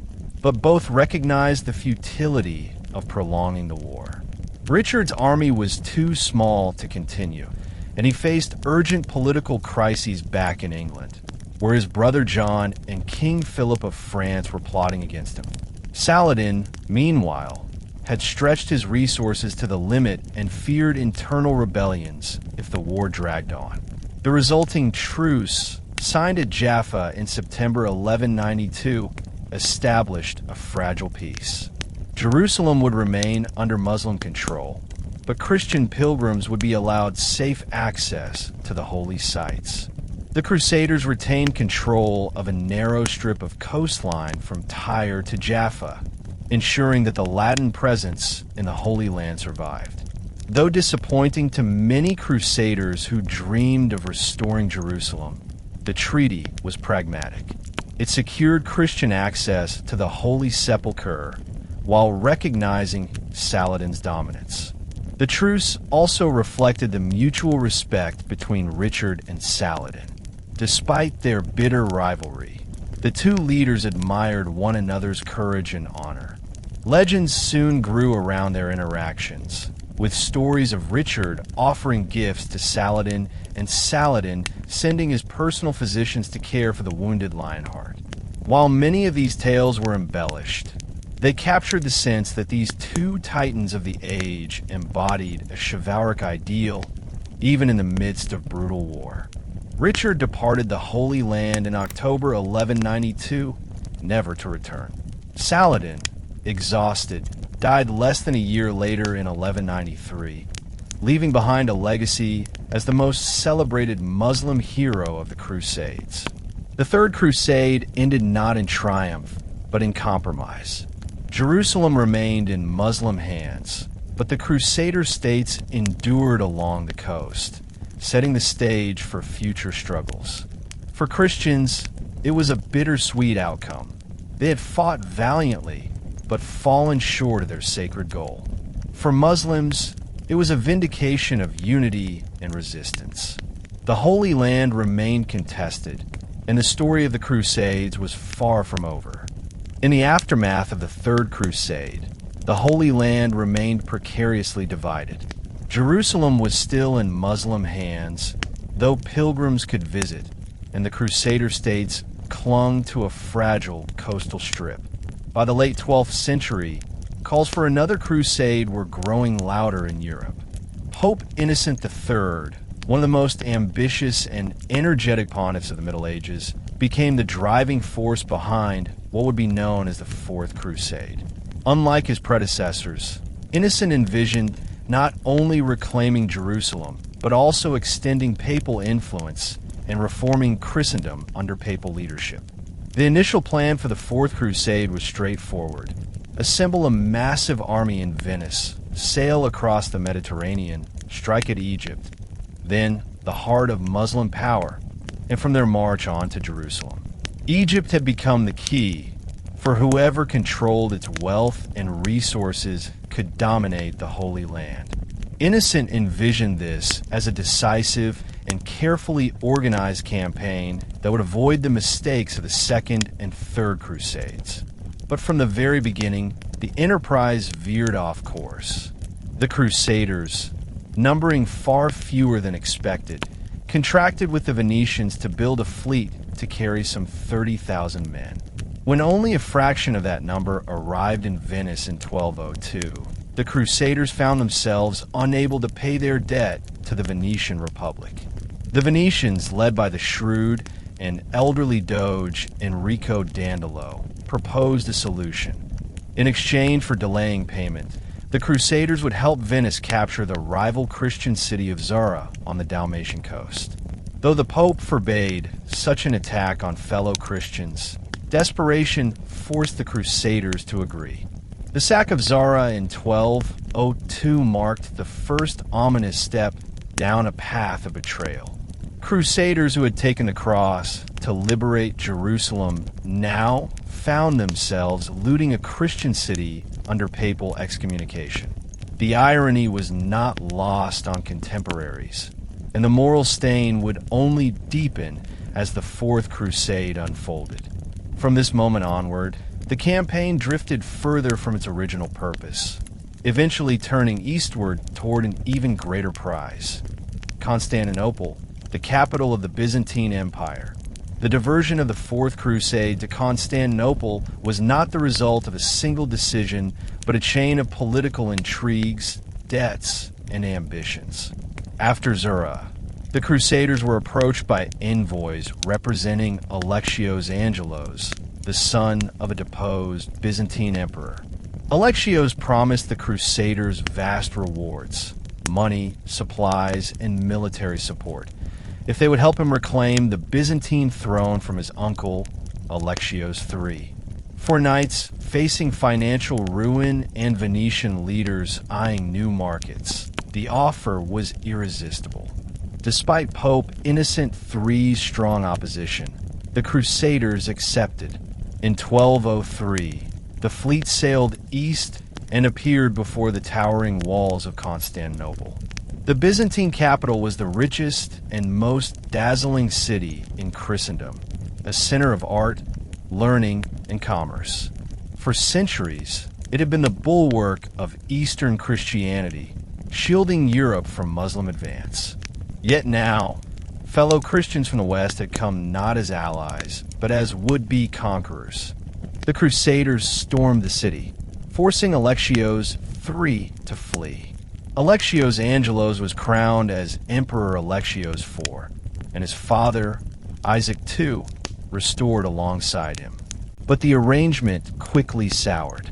Alexios IV had promised far more than he could deliver. To pay the Crusaders, he heavily taxed his citizens, fueling resentment. Byzantine mobs rioted against the Latin presence, and hatred between East and West deepened. In 1204, Alexios IV was deposed and murdered, leaving the Crusaders without payment and facing hostility in a city they could neither control nor abandon. The Venetians and Crusader leaders decided on a fateful course. If the Byzantines would not pay, they would take the city by force. What followed was one of the darkest chapters in Christian history, a moment when greed and ambition overwhelmed the very ideals the crusade was supposed to represent.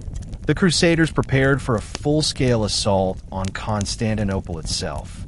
In April 1204, the Crusaders launched their final assault on Constantinople. Scaling ladders, siege towers, and Venetian ships battered the sea walls, while knights stormed the landward defenses. Despite fierce resistance, the city's defenders were overwhelmed. For the first time in its long history, the great capital of Byzantium fell not to Muslims, but to fellow Christians.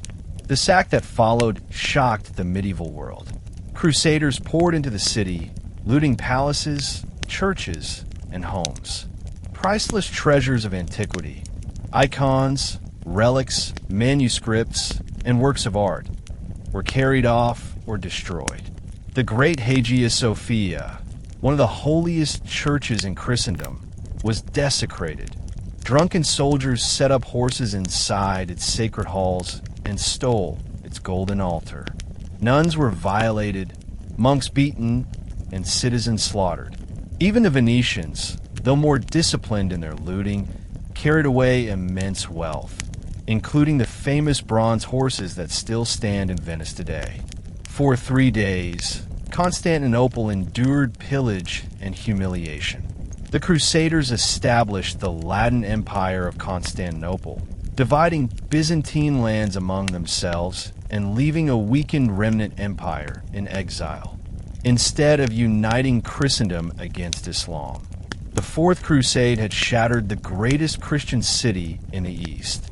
The Byzantine Empire never recovered its former strength, and the breach between Eastern Orthodoxy and Western Catholicism deepened into permanent estrangement.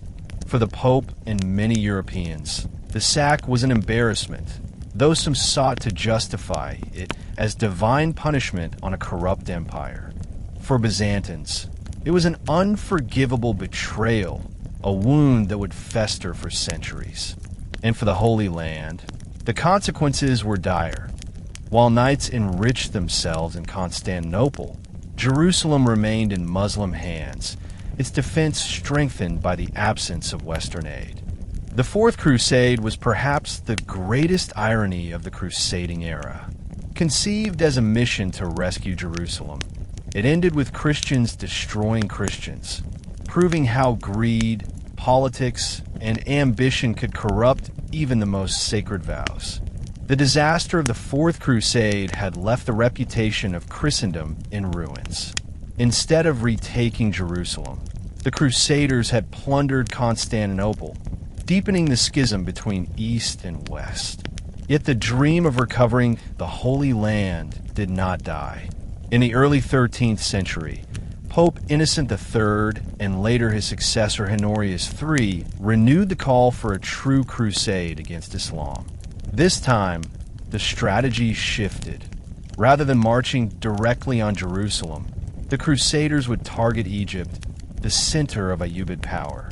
Whoever controlled Egypt could choke the resources of the Muslim world and open a path to reclaiming the Holy City. The Fifth Crusade drew support from across Europe. King Andrew II of Hungary, Duke Leopold VI of Austria, and many German and Dutch nobles took the cross. In 1217, they gathered in Acre, the Crusader capital on the coast of Palestine, and launched campaigns into Muslim territory. Their first operations were in the Jordan Valley, but these raids accomplished little beyond temporary disruption. It soon became clear that Egypt was the key. The target chosen was Damietta, a fortified port city on the Nile Delta. In 1218, a vast Crusader army sailed to Damietta. The force included not only soldiers, but also clergy, including Cardinal Pelagius, who represented the Pope's authority and would later play a controversial role. The siege began with great hope. The Crusaders built massive siege engines and employed innovative tactics, such as floating towers and chains to block river routes. Muslim defenders under Sultan al-Kamil, nephew of the great Saladin, resisted fiercely. The siege dragged on for over a year, becoming a test of endurance and strategy rather than a swift strike.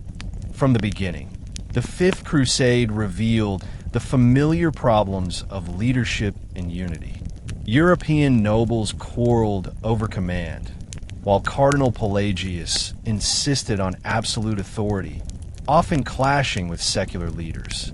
Despite these tensions, the Crusaders managed to tighten their grip on Damietta. Yet what should have been a quick victory turned into a long and costly struggle, foreshadowing the eventual disaster that awaited them in Egypt. The siege of Damietta became one of the most grueling and infamous episodes of the crusading era. For months, the Crusaders battered the city's defenses with catapults, siege towers, and relentless assaults. The Nile's shifting waters and the strong fortifications made progress agonizingly slow. Disease spread through the camps, claiming thousands of lives. Still, the Crusaders pressed on, convinced that Damietta was the key to Jerusalem. At one point, Sultan al-Kamil, recognizing the pressure, offered peace terms. He proposed returning Jerusalem itself in exchange for the Crusaders abandoning their siege of Damietta. Remarkably, this offer might have restored Christian control of the Holy City without further bloodshed.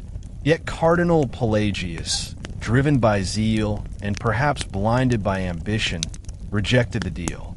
He believed victory in Egypt would yield far greater rewards, and he convinced the Crusader leadership to hold out for total conquest.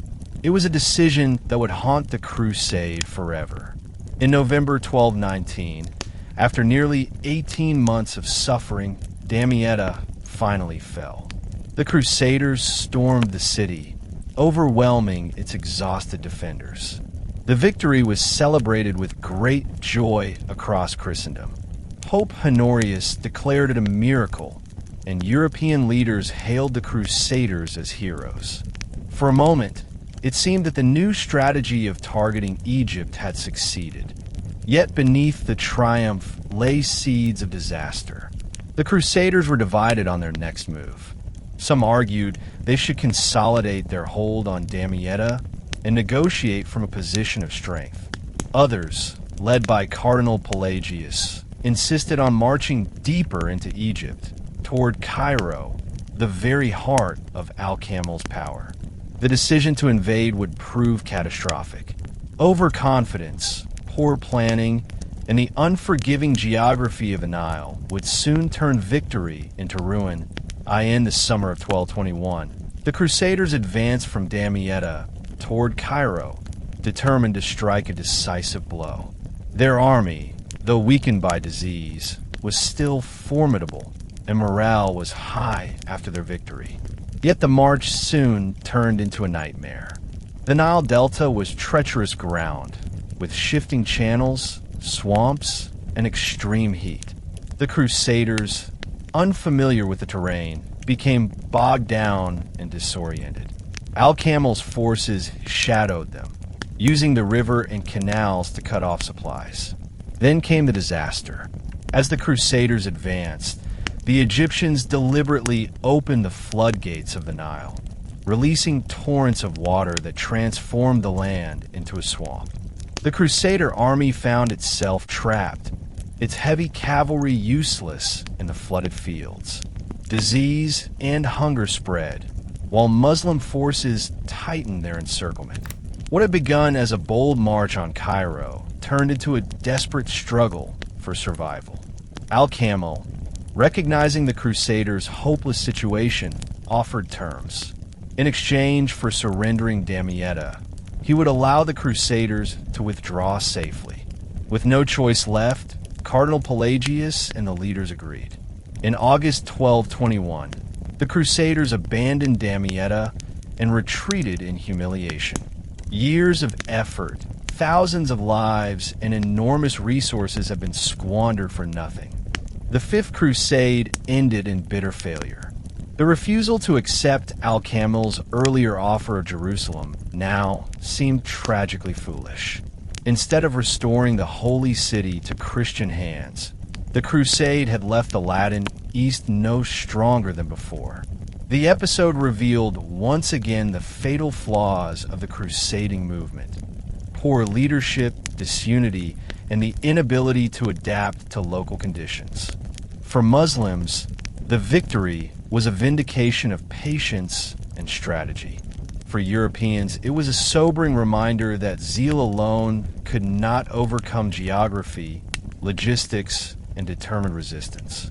The dream of reclaiming Jerusalem would continue, but the road ahead would be marked by further missteps, compromises, and ironies. The failure of the Fifth Crusade left Europe weary and disillusioned. Yet the dream of Jerusalem was not forgotten.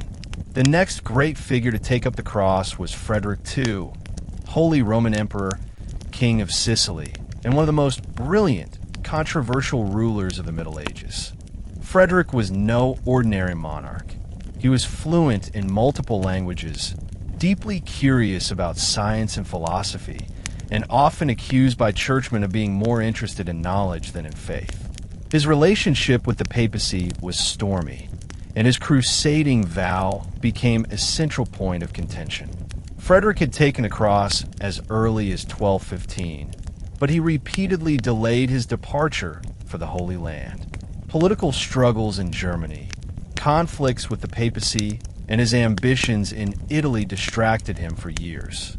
Popes grew increasingly frustrated, accusing him of breaking his vow. At last, under pressure, Frederick announced he would depart in 1227. But when illness struck his army, he postponed again, earning excommunication from Pope Gregory IX. An excommunicated emperor embarking on a crusade was unprecedented. Frederick's enemies mocked him as a half-hearted crusader, while his supporters insisted he was the only ruler capable of succeeding where others had failed. In 1228, determined to prove himself, Frederick finally set sail for the Holy Land. Yet his crusade would not be remembered for great battles or sieges, but for something entirely unexpected: diplomacy. Unlike most crusaders, Frederick had long-standing contacts with the Muslim world. His court in Sicily was famous for its cultural exchange, and he corresponded with scholars in the Islamic world. He also understood that after decades of failures, brute force might not be the key to Jerusalem. Instead, he sought to negotiate directly with Sultan Al-Kamil of Egypt, the very ruler who had defeated the Fifth Crusade. This bold approach would soon yield results that no army had managed to achieve. When Frederick arrived in the Holy Land in 1228, his excommunication meant he lacked papal blessing. Many Crusader lords distrusted him, and the Templars and Hospitallers hesitated to cooperate. Yet Frederick pressed ahead, using his status as emperor and his reputation for intelligence to open negotiations with Al-Kamil. Al-Kamil, for his part, was in a complicated position. He faced internal challenges from rival Muslim rulers and preferred to secure peace in the West while focusing on other threats. Frederick and Al-Kamil soon found common ground. Both were pragmatic men, skeptical of endless war and more interested in stability than fanaticism. Their discussions, carried out through envoys and interpreters, led to one of the most remarkable agreements of the medieval era. In February 1229, the Treaty of Jaffa was signed. By its terms, Jerusalem, Bethlehem, and Nazareth were handed over to Christian control, while the Muslims retained control of the Temple Mount, the Haram al-Sharif, including the Al-Aqsa Mosque and the Dome of the Rock. The treaty guaranteed free access for Christian pilgrims while protecting Muslim holy sites. Astonishingly, Jerusalem had been regained for Christendom not by sword or siege, but through peaceful negotiation. When Frederick entered Jerusalem, he did so without bloodshed. In March 1229, he crowned himself king of Jerusalem in the Church of the Holy Sepulchre, though no priest officiated due to his excommunication. It was a moment both triumphant and awkward. The emperor had achieved what generations of crusaders had failed to do, yet the church refused to recognize his legitimacy. His success was overshadowed by papal hostility, and many knights questioned whether a city gained by diplomacy rather than battle could truly be called a victory. Nevertheless, Frederick's achievement was unprecedented.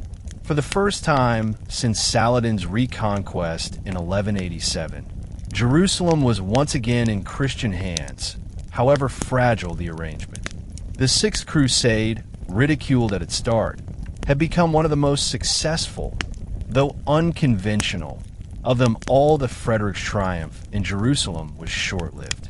Though he had secured the city without spilling blood, his relations with the papacy and with the Crusader nobility remained bitter. Many resented his self-crowning and his reliance on diplomacy with Muslims rather than military heroics. Pope Gregory IX, still furious over Frederick's delays and disobedience, condemned the treaty as illegitimate and refused to lift the excommunication immediately. In the Holy Land, Frederick faced hostility from the military orders, particularly the Templars, who doubted his loyalty to the crusading cause. He soon returned to Europe, leaving behind a fragile arrangement. The Treaty of Jaffa was set to last for 10 years, but it provided no permanent solution. Jerusalem remained vulnerable, surrounded by Muslim powers, and the uneasy coexistence within the city bred tension. Christians rejoiced at being able to visit the Holy Sepulchre again, but many lamented that the Temple Mount, the symbolic heart of the city, remained under Muslim control. Frederick's departure also reignited conflicts in Europe. His enemies used his absence to challenge his authority, and his ongoing feud with the papacy continued for years. The irony was striking. The emperor who had succeeded where so many crusades had failed found himself vilified at home and mistrusted abroad. His achievement, though real, was overshadowed by politics. Within 15 years of the treaty, Jerusalem would once again fall to Muslim forces, erasing the gains of Frederick's diplomacy. Yet his crusade demonstrated a new possibility, that negotiation, not just war, could shape the fate of the Holy Land. It revealed both the pragmatism of leaders like Al-Kamil and the limitations of religious absolutism. The Sixth Crusade stands out in history as the crusade without fighting. It was at once a triumph of cunning and a symbol of the contradictions of the crusading movement. The city of Christ had been regained, yet without unity, faith, and strength to hold it, the achievement would prove temporary. The cycle of conquest, loss, and renewed crusade was destined to continue. By the mid-13th century, the Crusader states were once again on the brink of collapse. Jerusalem, briefly recovered through Frederick II's diplomacy, had fallen in 1244 to the Khwarezmians, mercenaries allied with Egypt. The Latin East was reduced to a handful of coastal strongholds, and the dream of restoring the Holy City seemed farther away than ever. In Europe, despair and outrage stirred renewed calls for crusade. This time, the movement found its champion in Louis IX of France, later canonized as Saint Louis. Louis IX was not only a powerful monarch, but also one of the most devout kings in medieval Europe. Deeply committed to his faith, he viewed kingship as a sacred duty to serve God and protect Christendom. When he fell gravely ill in 1244 and recovered, he interpreted his survival as a divine sign to take the cross. Unlike many rulers who had been swayed by politics or ambition, Louis's crusading vow came from genuine religious conviction. Chroniclers describe him as austere, disciplined, and utterly sincere in his devotion to the cause. Preparations for his crusade were immense. Louis poured enormous sums into outfitting ships, gathering supplies, and recruiting soldiers. He insisted on strict discipline among his troops, forbidding looting and misconduct. His queen, Margaret of Provence, would accompany him, underscoring the personal and dynastic commitment he brought to the campaign. The Pope blessed his expedition, and many in Europe believed that with such a holy king at the helm, God's favor would surely return to the crusading cause. Like the leaders of the Fifth Crusade before him, Louis believed that Egypt was the key to success. Jerusalem could not be held as long as Egypt, rich and powerful under the Ayyubid dynasty, remained a Muslim stronghold. If Egypt could be conquered, the Crusaders would control the wealth of the Nile and have the leverage to reclaim the Holy City. With this strategy in mind, Louis set sail in 1248, leading one of the most organized and determined crusades of the era. Yet devotion and preparation would not be enough to overcome the challenges that lay ahead, but Louis's crusade began with high hopes. In June 1249, his fleet landed on the Egyptian coast and swiftly captured Damietta, the same city that had been the focus of the disastrous Fifth Crusade. This time, the victory came quickly. The Muslim defenders abandoned the city in panic, allowing the Crusaders to seize it almost without resistance. The fall of Damietta was hailed as a divine sign of favor. Crusaders rejoiced, and Louis himself entered the city barefoot as an act of humility and thanksgiving. From Damietta, the French king planned a bold advance up the Nile toward Cairo, the capital of Egypt and the heart of Muslim power. At first, the campaign went well. The Crusaders pushed southward, winning skirmishes and securing territory. Louis displayed personal courage, fighting at the front alongside his knights and inspiring loyalty among his men. His strict discipline maintained order in the ranks, distinguishing his army from earlier, more chaotic Crusader forces. Yet difficulties soon mounted. The Nile Delta was treacherous, with swamps, canals, and shifting waters that confounded the Europeans. Supplies grew scarce, and disease spread through the camp. Worse still, the Ayyubid leadership had fallen into crisis. Sultan as-Salih Ayyub died during the campaign, and his widow, Shajar al-Dur, played a remarkable role in holding the dynasty together.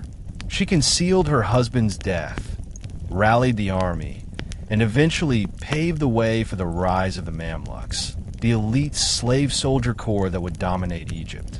By early 1250, Louis and his army reached the city of Minsurah, where the Egyptians prepared a desperate defense. The Crusaders attempted to cross the Nile, but became bogged down in swamps and ambushes. In a fierce battle, the king's brother Robert of Artois led a reckless charge into the city and was killed along with hundreds of knights. Though Louis managed to stabilize the situation, the momentum of the campaign was lost. What had begun with triumph at Damietta was turning into a slow and costly disaster. The campaign reached its tragic climax in 1250 at Minsurah. The Crusaders, exhausted by disease, hunger, and constant harassment from the enemy, found themselves trapped. The Nile floods and clever tactics by the Egyptians cut off their supplies, while Mamluk cavalry harried them day and night. Dysentery spread through the ranks, killing thousands. Even King Louis himself fell gravely ill. Finally, in April 1250, the Crusader army attempted a desperate retreat back to Damietta. The march quickly dissolved into chaos. Egyptian forces encircled them, and one by one, units were overwhelmed. At last, Louis IX and his remaining knights were captured. For the first time in the history of the Crusades, a reigning European king became a prisoner of the Muslims. Louis was taken to Minsurah and held under guard. Chroniclers describe him as calm and dignified even in captivity, praying constantly and maintaining his faith. His queen, Margaret of Provence, displayed remarkable courage during this time, organizing defenses at Damietta and rallying the survivors. Negotiations soon followed, and the Egyptians demanded an enormous ransom. In exchange for Louis's release and the withdrawal of his army, the Crusaders would surrender Damietta once again and pay 800,000 bezants of gold. The deal was accepted. In May 1250, Louis was freed and allowed to return to Acre, though thousands of his men had perished. The Seventh Crusade ended in humiliation, a stark reminder that even the most devout king could not overcome the realities of geography, disease, and determined resistance. Louis, however, did not abandon the cause. He remained in the Holy Land for 4 years, rebuilding fortifications and supporting the Crusader states as best he could. His personal piety and sacrifice earned him respect even from Muslims, but his crusade had failed to achieve its ultimate goal. For Europe, the news was a bitter disappointment. For Egypt, the victory signaled the rising power of the Mamluks, who would soon replace the Ayyubids as the dominant force in the region. The Seventh Crusade revealed both the nobility and the futility of the movement. Louis IX embodied the ideals of a Christian king, but his defeat underscored that faith alone could not guarantee success. The Crusades had entered a new phase, one where European resolve was fading while Muslim power, under the Mamluks, was only growing stronger. The failure of the Seventh Crusade left Christendom shaken, but Louis IX of France, though humbled, remained steadfast in his devotion. After spending 4 years in the Holy Land following his ransom, he returned to France in 1254, determined to govern as a king of both earthly justice and spiritual duty. His reign was marked by reforms, the strengthening of royal authority, and his reputation as a pious and fair ruler. Yet throughout the years, his mind never abandoned the crusading cause. Jerusalem remained lost, the Crusader states weakened, and the threat of the rising Mamluks in Egypt loomed larger than ever. The Mamluks, originally slave soldiers who had seized power in Egypt in 1250, quickly proved themselves formidable. Under Sultan Baybars, they crushed the Mongols at Ain Jalut in 1260 and launched relentless campaigns against the Crusader strongholds in the Levant. City after city fell. Caesarea, Arsuf, and Antioch itself in 1268, marking the first time the Principality of Antioch had been extinguished since the First Crusade. The Crusader presence in the east was shrinking rapidly, reduced mainly to Acre and a few fortresses. In France, Louis IX watched these events with grief and determination. By the 1260s, he began planning another crusade, despite the failure and suffering of his first.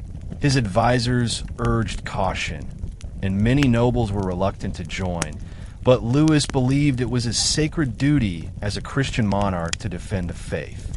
In 1270, at the age of 55, he launched the Eighth Crusade.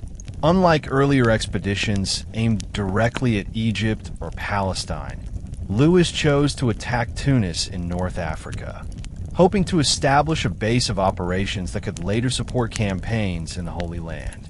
Some historians argue he was swayed by political alliances, others that he believed converting the ruler of Tunis would open a new front against Islam. The decision baffled many of his contemporaries. Tunis was far from Jerusalem, and the campaign seemed a diversion from the true goal. Yet Louis pressed ahead, leading one of the last great royal crusading expeditions. It would prove to be his final act, one that ended not in triumph, but in tragedy. The French fleet set sail in the summer of 1270 and landed near Tunis. At first, the campaign seemed promising. The Crusaders established a beachhead and began preparing for a siege of the city. Louis hoped that the ruler of Tunis might convert to Christianity or at least ally with the Crusaders against the Mamluks. But reality quickly set in. The climate was scorching, supplies were limited, and disease began to spread through the camp almost immediately. The summer heat in North Africa proved deadlier than any enemy army. Dysentery, malaria, and other illnesses ravaged the Crusader ranks. Soldiers collapsed in the sweltering sun, and water sources became contaminated. The once proud French army, disciplined and determined, was reduced to a plague-stricken host. Chroniclers describe harrowing scenes of suffering. Tents filled with the sick, the stench of death rising across the camp, and priests administering last rites to dozens each day. Amid this crisis, Louis IX himself fell ill. Even on his sickbed, he remained devout, attending Mass daily and encouraging his men to remain faithful. But his body, weakened by age and exhaustion, could not withstand the disease. On August 25, 1270, King Louis IX of France died outside the walls of Tunis. Chroniclers record his final words as those of humility and devotion, commending his soul to God. His death shocked Europe and devastated the crusading cause. Ironically, reinforcements had just arrived, including Louis's brother, Charles of Anjou, who soon negotiated a peace with Tunis. The campaign achieved nothing of significance, and the army returned home. The Eighth Crusade had ended in disaster before it had truly begun, claiming the life of Europe's most saintly monarch. Louis IX was later canonized as Saint Louis, the only French king ever to be made a saint by the Catholic Church. His piety and sense of justice became legendary, but his crusades highlighted the futility of the later expeditions. Devotion alone could not overcome disease, poor planning and the shifting balance of power in the Mediterranean. The death of Louis IX marked the symbolic end of the Great Royal Crusades. While smaller expeditions continued, none would ever again carry the same weight of papal blessing, royal leadership, and mass European enthusiasm. The Eighth Crusade revealed the deep weariness that had settled over Christendom after nearly 2 centuries of holy war. Nobles were reluctant to risk their wealth and lives. Kings were increasingly absorbed in European politics, and the papacy itself struggled to command the unity of earlier times. Meanwhile, the Muslim world under the Mamluks only grew stronger. Baybars, and later his successors, methodically dismantled the remaining Crusader fortresses. The loss of Antioch in 1268 had been a devastating blow, and the fall of Tunis showed that even the mightiest European kings could no longer launch decisive campaigns. The balance of power had shifted permanently. Yet the crusading ideal did not vanish overnight. Preachers still called for holy war, and knights still dreamed of Jerusalem. But the failure of Louis's expeditions demonstrated that the age of massive royal crusades was ending. From now on, the defense of the Crusader states would rely on smaller expeditions, mercenary support, and the dwindling resources of the military orders. For contemporaries, the death of St. Louis was bittersweet. His personal piety, humility, and justice inspired generations. But his crusading ventures had achieved little lasting success. Instead of restoring Jerusalem, they had drained resources and lives, leaving the Latin East no closer to security. The Eighth Crusade was not only the end of Louis IX, but also the twilight of the great crusading movement. The Holy Land remained in Muslim hands. The Crusader states were shrinking, and Europe's appetite for holy war was fading. Still, the final act of the Crusades had not yet played out. Within a few decades, the last bastion of the Latin East, Acre, would fall, closing the chapter on nearly 2 centuries of Crusader history. After the disastrous Eighth Crusade and the death of Louis IX at Tunis in 1270, European enthusiasm for crusading waned dramatically. Yet a final attempt, often called the Ninth Crusade, emerged in the early 1270s, led by Prince Edward of England, the future King Edward I. Edward had accompanied Louis IX during the Eighth Crusade, but, unlike the French king, turned his attention toward the Holy Land after Tunis collapsed. Determined to fulfill his vow, he set sail in 1271 with a relatively small force of a few hundred knights and soldiers, nothing like the massive armies of the earlier Crusades. By the time Edward arrived in Acre, the last great Crusader stronghold, the Latin East was in dire straits. The Mamluks, under Sultan Baybars, were relentless, capturing cities, castles, and strongholds year after year. Antioch had fallen in 1268, and Tripoli and Acre were under constant threat. The Crusader states were reduced to thin coastal enclaves, dependent on reinforcements that rarely came.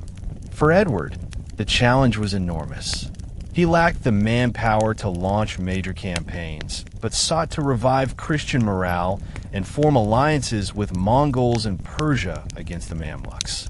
Edward's efforts in the Holy Land were bold, but ultimately limited. He led raids into Galilee, striking at Muslim positions and briefly lifting the spirits of the Crusaders. He also attempted to coordinate with Mongol forces who had their own interest in pushing back the Mamluks. Yet these alliances proved unreliable, and the combined forces never materialized into a decisive blow. In 1272, Edward himself narrowly escaped assassination when a Muslim agent infiltrated his camp and stabbed him with a poisoned dagger. Though gravely wounded, Edward survived, and this dramatic episode later contributed to his reputation as a heroic knight. Still, the realities of the crusade were bleak. With his resources exhausted and his father Henry III of England dead, Edward returned to Europe to claim the English crown. His departure left the Crusader states weaker than ever. The Ninth Crusade, often considered the last major expedition of the crusading era, ended not with triumph, but with quiet withdrawal. It symbolized the exhaustion of Europe and the resilience of the Mamluks, who continued their relentless advance. The endgame for the Crusader states was now inevitable. After Edward's departure, the Crusader states entered their final, desperate decades. The once powerful kingdom of Jerusalem was reduced to a shadow of its former self, centered on Acre and a few coastal fortresses. The county of Tripoli, the Principality of Antioch, and the surrounding castles had either fallen or were teetering on the brink. What remained of the Latin East depended almost entirely on the support of the military orders. The Templars, Hospitallers, and Teutonic Knights, who garrisoned fortresses and attempted to defend the shrinking frontiers.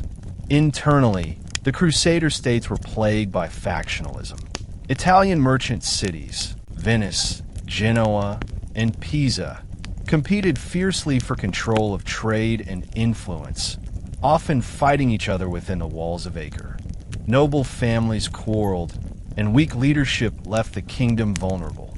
While the Crusader Knights still possessed courage and skill, their resources were pitiful compared to the vast manpower and organization of the Mamluks. The Mamluk sultans, particularly Baybars, 1260 to 1277, and later Al-Mansur Kalawan, pursued a systematic campaign of conquest. They destroyed castles, captured towns, and eliminated one Crusader stronghold after another. Unlike earlier Muslim rulers, who sometimes tolerated the Crusader presence, the Mamluks sought total eradication. They understood that as long as a Latin foothold remained, it could serve as a base for future crusades. Their policy was ruthless but effective. By the 1280s, only a handful of cities, Acre, Tyre, Beirut, and Tripoli, remained in Christian hands. Even these were under constant siege and economic pressure. Appeals to Europe for reinforcements went largely unanswered. Monarchs like Edward I, Philip IV of France, and other rulers were preoccupied with wars at home, political struggles, or conflicts with the papacy. The great age of crusading enthusiasm had passed. The Latin East, born in glory with the capture of Jerusalem in 1099, was now gasping its last breaths. Its fall was not sudden, but slow, a gradual erosion of power and territory, until only Acre remained as the final symbol of 2 centuries of struggle. The end came in 1291. Sultan Al-Ashraf Khalil, son of Kalawan, launched a massive campaign against Acre, the last great Crusader city. Acre had long been the center of commerce, diplomacy, and military power for the Latin East. Its bustling streets were filled with merchants from Europe and the East, its walls bristled with fortifications, and its harbor teemed with ships. It was also divided by rivalries, corruption, and complacency. In April 1291, the Mamluk army, numbering perhaps 60,000 or more, laid siege to Acre. Inside, around 20,000 defenders, including Templars, Hospitallers, and thousands of civilians, prepared for a desperate stand. The siege was relentless. Catapults hurled stones day and night. Towers pressed against the walls, and tunnels undermined the defenses. The Crusaders fought bravely, but the sheer weight of the Mamluk assault was overwhelming. On May 18th, 1291, the walls were breached. The Mamluks poured into the city, and a horrific slaughter followed. Thousands of men, women, and children were killed, while others were taken as slaves. The Templars retreated to their fortress, resisting for days before being overwhelmed. The fall of Acre marked the end of the Crusader states in the Holy Land. With its loss, the last Christian stronghold in the region was gone. The shock reverberated across Europe. Bells tolled, sermons were preached, and laments filled churches, but no great crusade followed. The age of large-scale crusades to the east was over. The dream of holding Jerusalem had died, extinguished in blood and fire on the shores of Acre. For Muslims, the fall of Acre was the final vindication of their long struggle. For Christians, it was a tragedy, but also a sign of exhaustion. The Crusades had begun with fiery zeal and improbable triumphs, but ended in disunity, defeat, and loss. Yet, even in their failure, the Crusades had left a profound legacy, shaping East-West relations, transforming economies, and leaving behind a story of faith, ambition, tragedy, and endurance. With the fall of Acre in 1291, the great overseas crusades to the Holy Land had effectively ended. Yet the idea of crusade, holy wars sanctioned by the Church, did not vanish. Instead, it was redirected toward new battlefields closer to home. In the Iberian Peninsula, the long struggle known as the Reconquista intensified.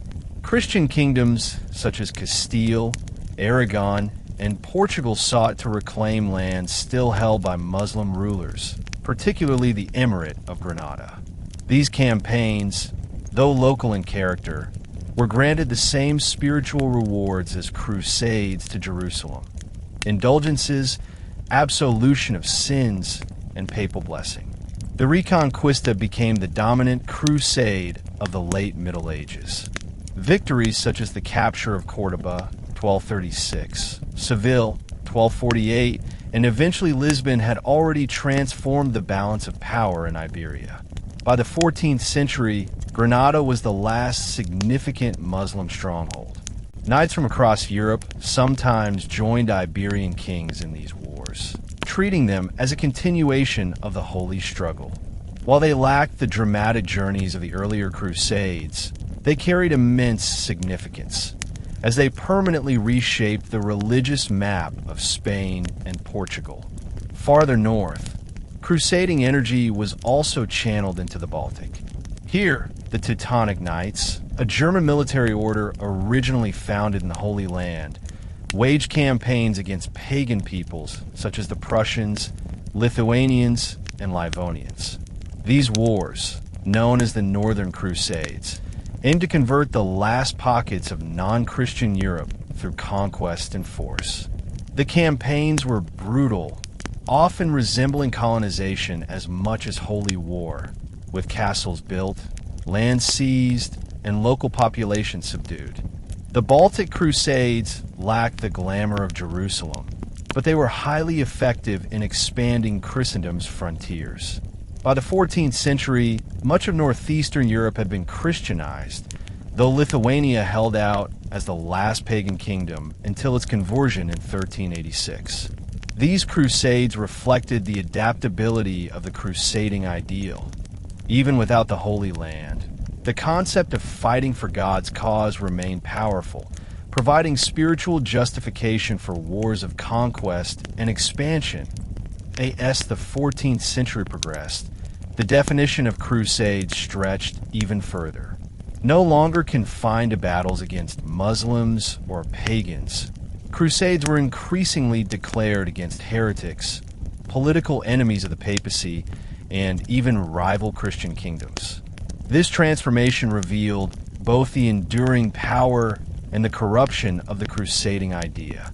One of the earliest examples was the Albigensian Crusade, 1209 to 1229, directed against the Cathar heretics of southern France. Though it predated the fall of Acre, it set a precedent for the use of crusading rhetoric within Christendom itself. Papal armies marched not to Jerusalem, but to Languedoc, where they waged a brutal war of extermination. By the 14th century, this model was repeated in various contexts. The papacy launched crusades against political opponents, such as the Hohenstaufen dynasty in Italy, and even declared crusades during conflicts between rival Christian rulers. The most infamous of these were the Crusades against other Christian states. In the Mediterranean, for example, crusading rhetoric was applied to wars against Venice or Genoa, depending on papal alliances. The line between religious war and political conflict blurred until it was often indistinguishable, while indulgences and spiritual rewards were still promised.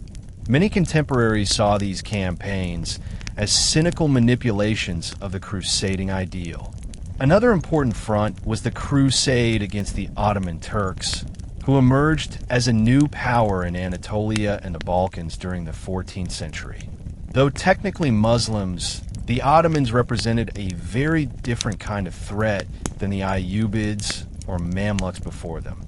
Their expansion into southeastern Europe alarmed Christian rulers, leading to calls for new crusades to halt their advance.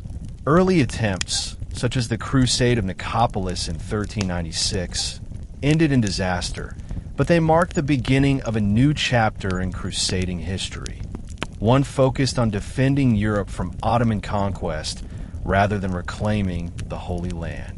These shifts showed how flexible the idea of crusade had become. What began as a focused mission to free Jerusalem had evolved into a broad justification for wars of conquest, suppression, and defense across Europe and beyond. For many, this cheapened the ideal. For others, it demonstrated its enduring power as a tool of faith and politics. By the late 14th century, the crusading spirit that had once electrified Europe was fading. The disasters of the later Crusades, the corruption of the movement into political wars, and the sheer passage of time eroded the enthusiasm that had once driven thousands across continents. Pilgrimages to the Holy Land continued, and small expeditions were still launched, but the age of massive pan-European crusades was over. The papacy itself, weakened by the Avignon Papacy, 1309 to 1377, and later the Great Schism, 1378 to 1417, struggled to rally Christendom to any unified cause. When popes called for crusades, fewer knights answered. The glory of Jerusalem had dimmed in memory, replaced by the more immediate concerns of dynastic wars, such as the 100 Years' War between England and France. Yet crusading did not vanish entirely. The concept still carried weight, and the church continued to grant indulgences for wars against Turks, pagans, or heretics. The Order of the Knights Hospitaller, after losing their holdings in the Holy Land, established new bases on Rhodes and later Malta, where they continued to see themselves as defenders of Christendom against Islam. The Teutonic Knights persisted in the Baltic, though their power waned after defeats like the Battle of Grunwald 1410. What had once been a grand, unifying movement of faith had become fragmented and localized. The Crusades of the 14th century lacked the sweeping vision of Urban II's call at Clermont or Richard the Lionheart's march to Jerusalem. Instead, they reflected a Europe that was changing, more divided, more secular in its politics, and less willing to expend its blood and treasure on distant holy wars. Still, the crusading ideal left a lasting imprint. It had reshaped Europe's sense of identity, tied warfare to religion in profound ways, and created enduring myths of heroism, tragedy, and faith. Though the age of great crusades to the east had ended, the legacy of crusading would continue to influence both Christian and Muslim worlds for centuries, WY the 14th century. The dream of reclaiming Jerusalem had largely faded, but Europe soon faced a new Muslim adversary, the Ottoman Turks. Originating as a small principality in northwestern Anatolia, the Ottomans expanded with remarkable speed, seizing Byzantine territories and pushing deep into the Balkans.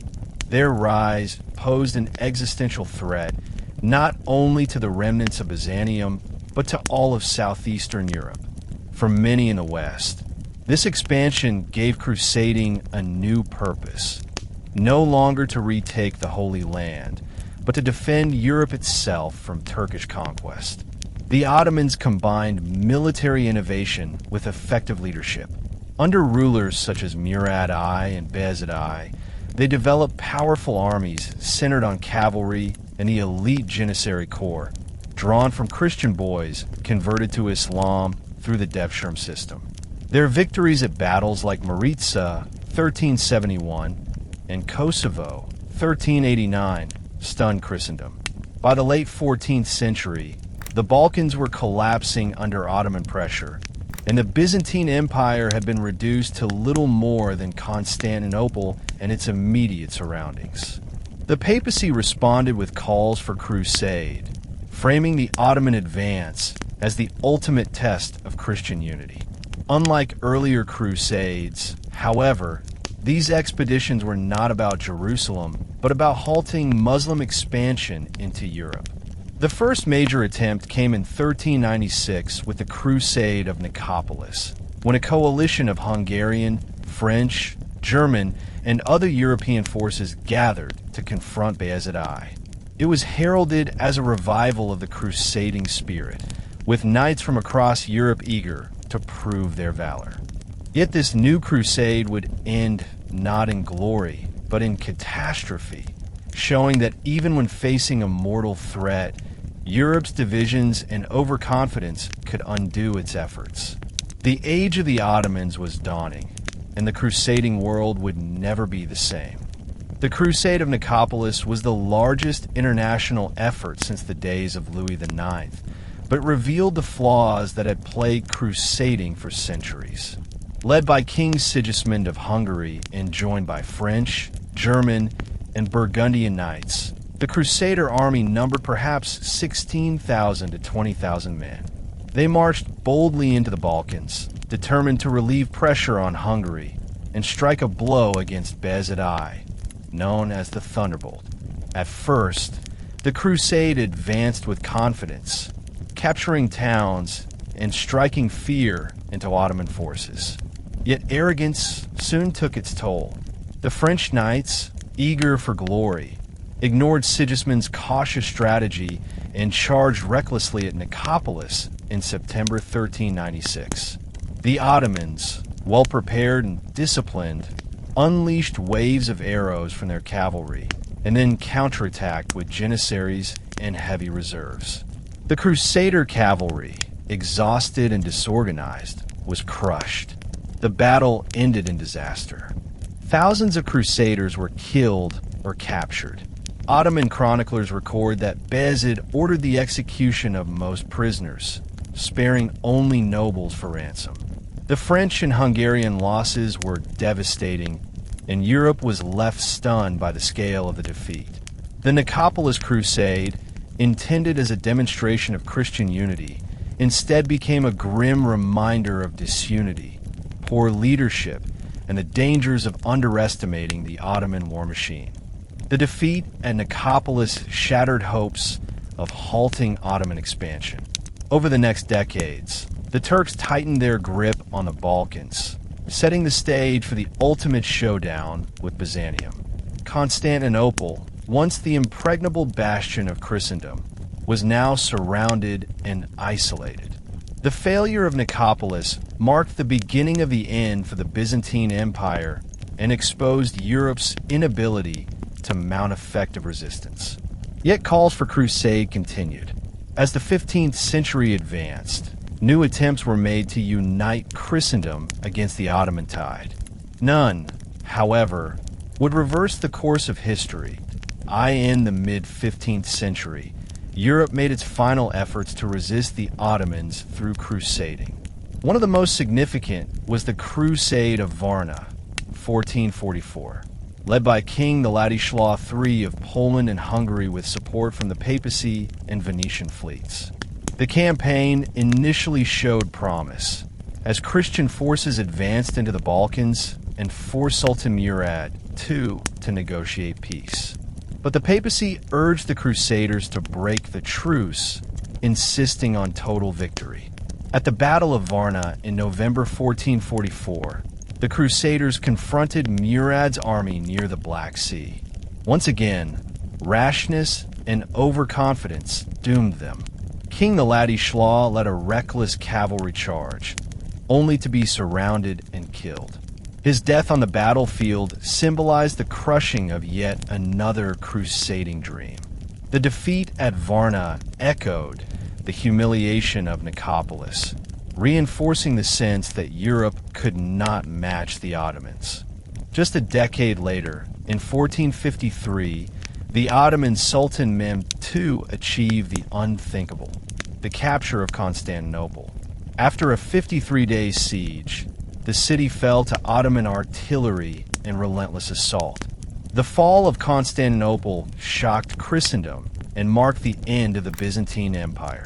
For centuries, Byzantium had been the eastern bulwark of Christianity. Now it was the capital of a Muslim empire. The loss was so great that some contemporaries described it as the end of the world. Even after this catastrophe, crusading rhetoric persisted. Pope Pius II in the mid-15th century called for renewed efforts against the Ottomans, and various expeditions were planned. But enthusiasm was fading. The Renaissance, national rivalries, and shifting priorities meant that crusading could no longer unite Europe. The Battle of Mohacs, 1526, and the sieges of Vienna, 1529 and 1683, would later define the struggle against the Ottomans, but by then the crusading ideal had largely dissolved into broader concepts of Christian defense. The 15th century thus marked both the final gasp and the transformation of crusading. No longer about Jerusalem, it became about survival in the face of Ottoman expansion. Yet despite the desperate heroism of Varna and the laments over Constantinople, the crusading world was entering its twilight. The great age of the Crusades had ended, leaving behind a legacy of both faith and failure. Among the most enduring legacies of the Crusades were the military orders, unique institutions that combined monastic vows with the profession of arms. Created to protect pilgrims and defend the Holy Land, they became some of the most powerful organizations of the medieval world. The most famous were the Knights Templar, the Knights Hospitaller, and later the Teutonic Knights. The Knights Templar, founded around 1119, began as a small group of knights sworn to guard pilgrims traveling to Jerusalem. Over time, they evolved into a vast and wealthy order, operating castles, commanding armies, and managing a sophisticated financial network across Europe. They became both warriors and bankers, trusted by kings and nobles to safeguard treasures and provide loans. Their white mantles, emblazoned with red crosses, became one of the most iconic symbols of the crusading age.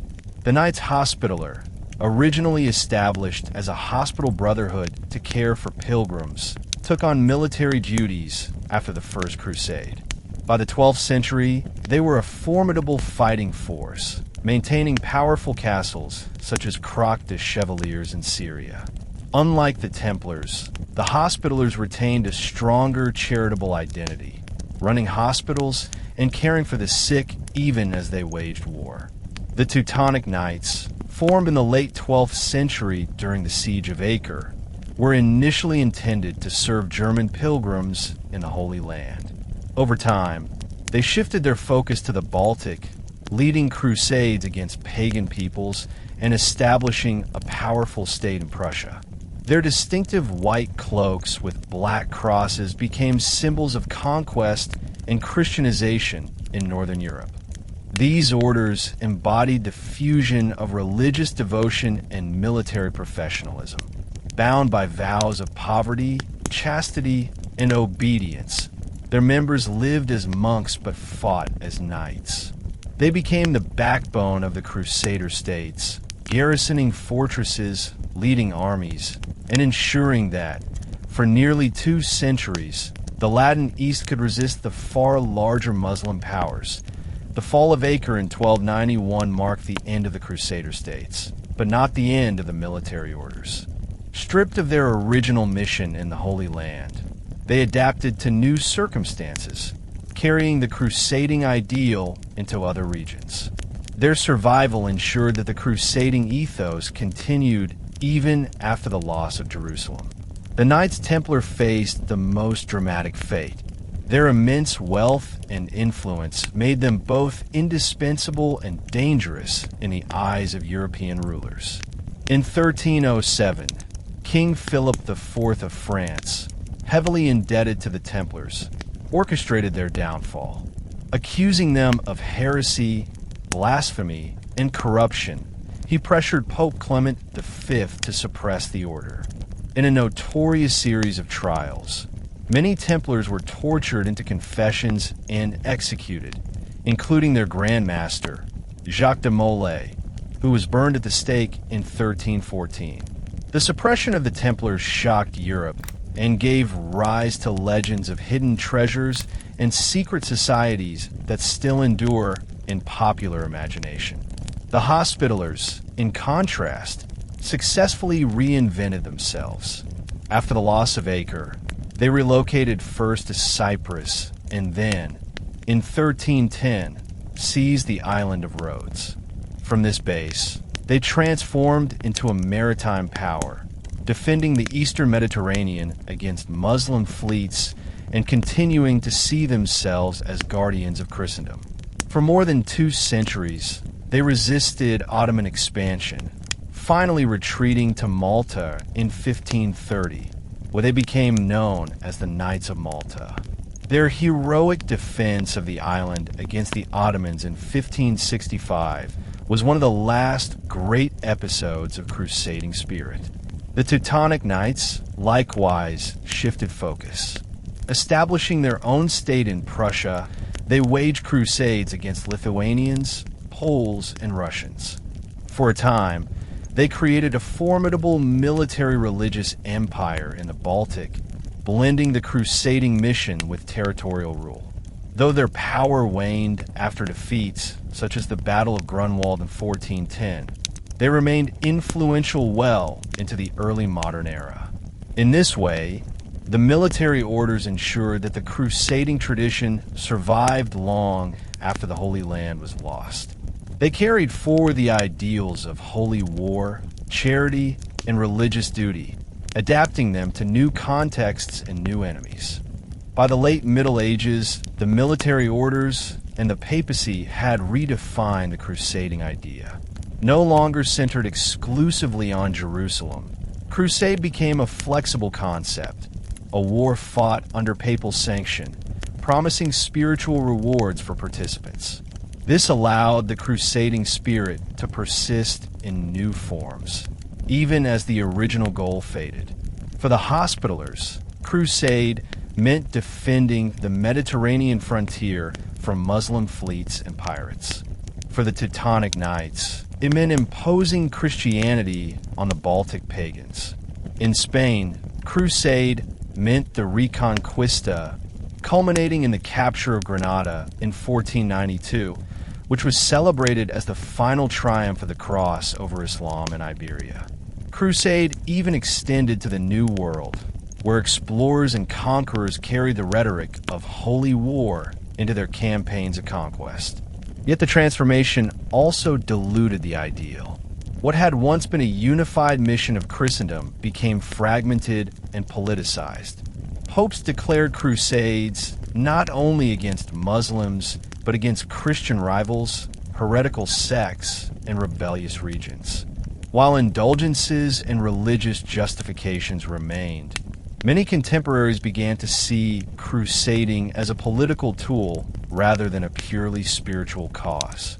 Still, the image of the crusader, knight, cross on his chest, sword in hand, fighting for God's glory, retained enormous power in the medieval imagination. Songs, chronicles, and epics kept the memory alive. Even in failure, the Crusades inspired a sense of destiny, sacrifice, and heroism that echoed for centuries. The military orders embodied this paradox.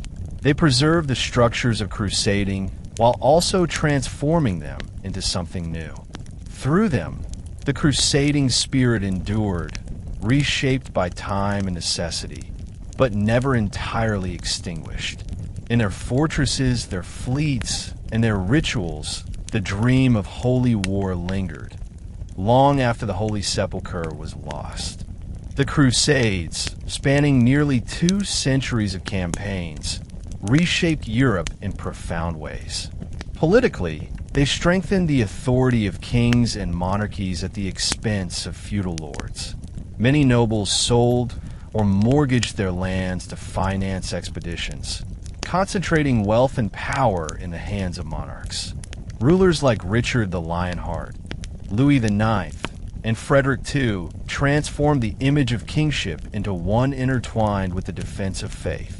The very notion of a Christian monarch as a warrior for God was crystallized by crusading. For the papacy, the Crusades were both a triumph and a burden. The call of Pope Urban II at Clermont in 1095 had demonstrated the unprecedented ability of the papacy to mobilize Europe. Crusades became a central tool of papal policy, reinforcing Rome's role as the spiritual leader of Christendom. Yet over time, the failures and misuses of crusades weakened papal credibility. When crusading indulgences were offered for wars against fellow Christians, or when campaigns like the Fourth Crusade sacked Constantinople, many began to question whether the papacy was misusing the holy cause. Religiously, the Crusades deepened the identification of Christian Europe as a unified civilization under the cross. The idea of Christendom, distinct from Islam, paganism, or heresy, was sharpened by the experience of holy war. Pilgrimage and warfare became intertwined, with knights imagining themselves as armed pilgrims. The spiritual rewards of indulgences and a language of penitential warfare became embedded in European religious culture. At the same time, the Crusades exacerbated divisions. The schism between Eastern Orthodoxy and Roman Catholicism, already strained by theology and politics, became permanent after the sack of Constantinople in 1204. Trust between East and West was shattered. Within Europe, the concept of crusade was used to suppress dissent, leading to campaigns against heretics like the Cathars and even against political enemies of the papacy. What began as a unifying spiritual mission ultimately contributed to fragmentation and disillusionment. Thus, for Europe, the Crusades were a paradox. They unified Christendom in the short term, but sowed seeds of division and cynicism in the long term. They elevated kings and popes, but also revealed the limits of their power. Above all, they left behind a model of warfare that blurred the lines between faith and politics for centuries. Beyond politics and religion, the Crusades had enormous economic and cultural consequences. The campaigns to the east opened new channels of trade between Europe and the Mediterranean world.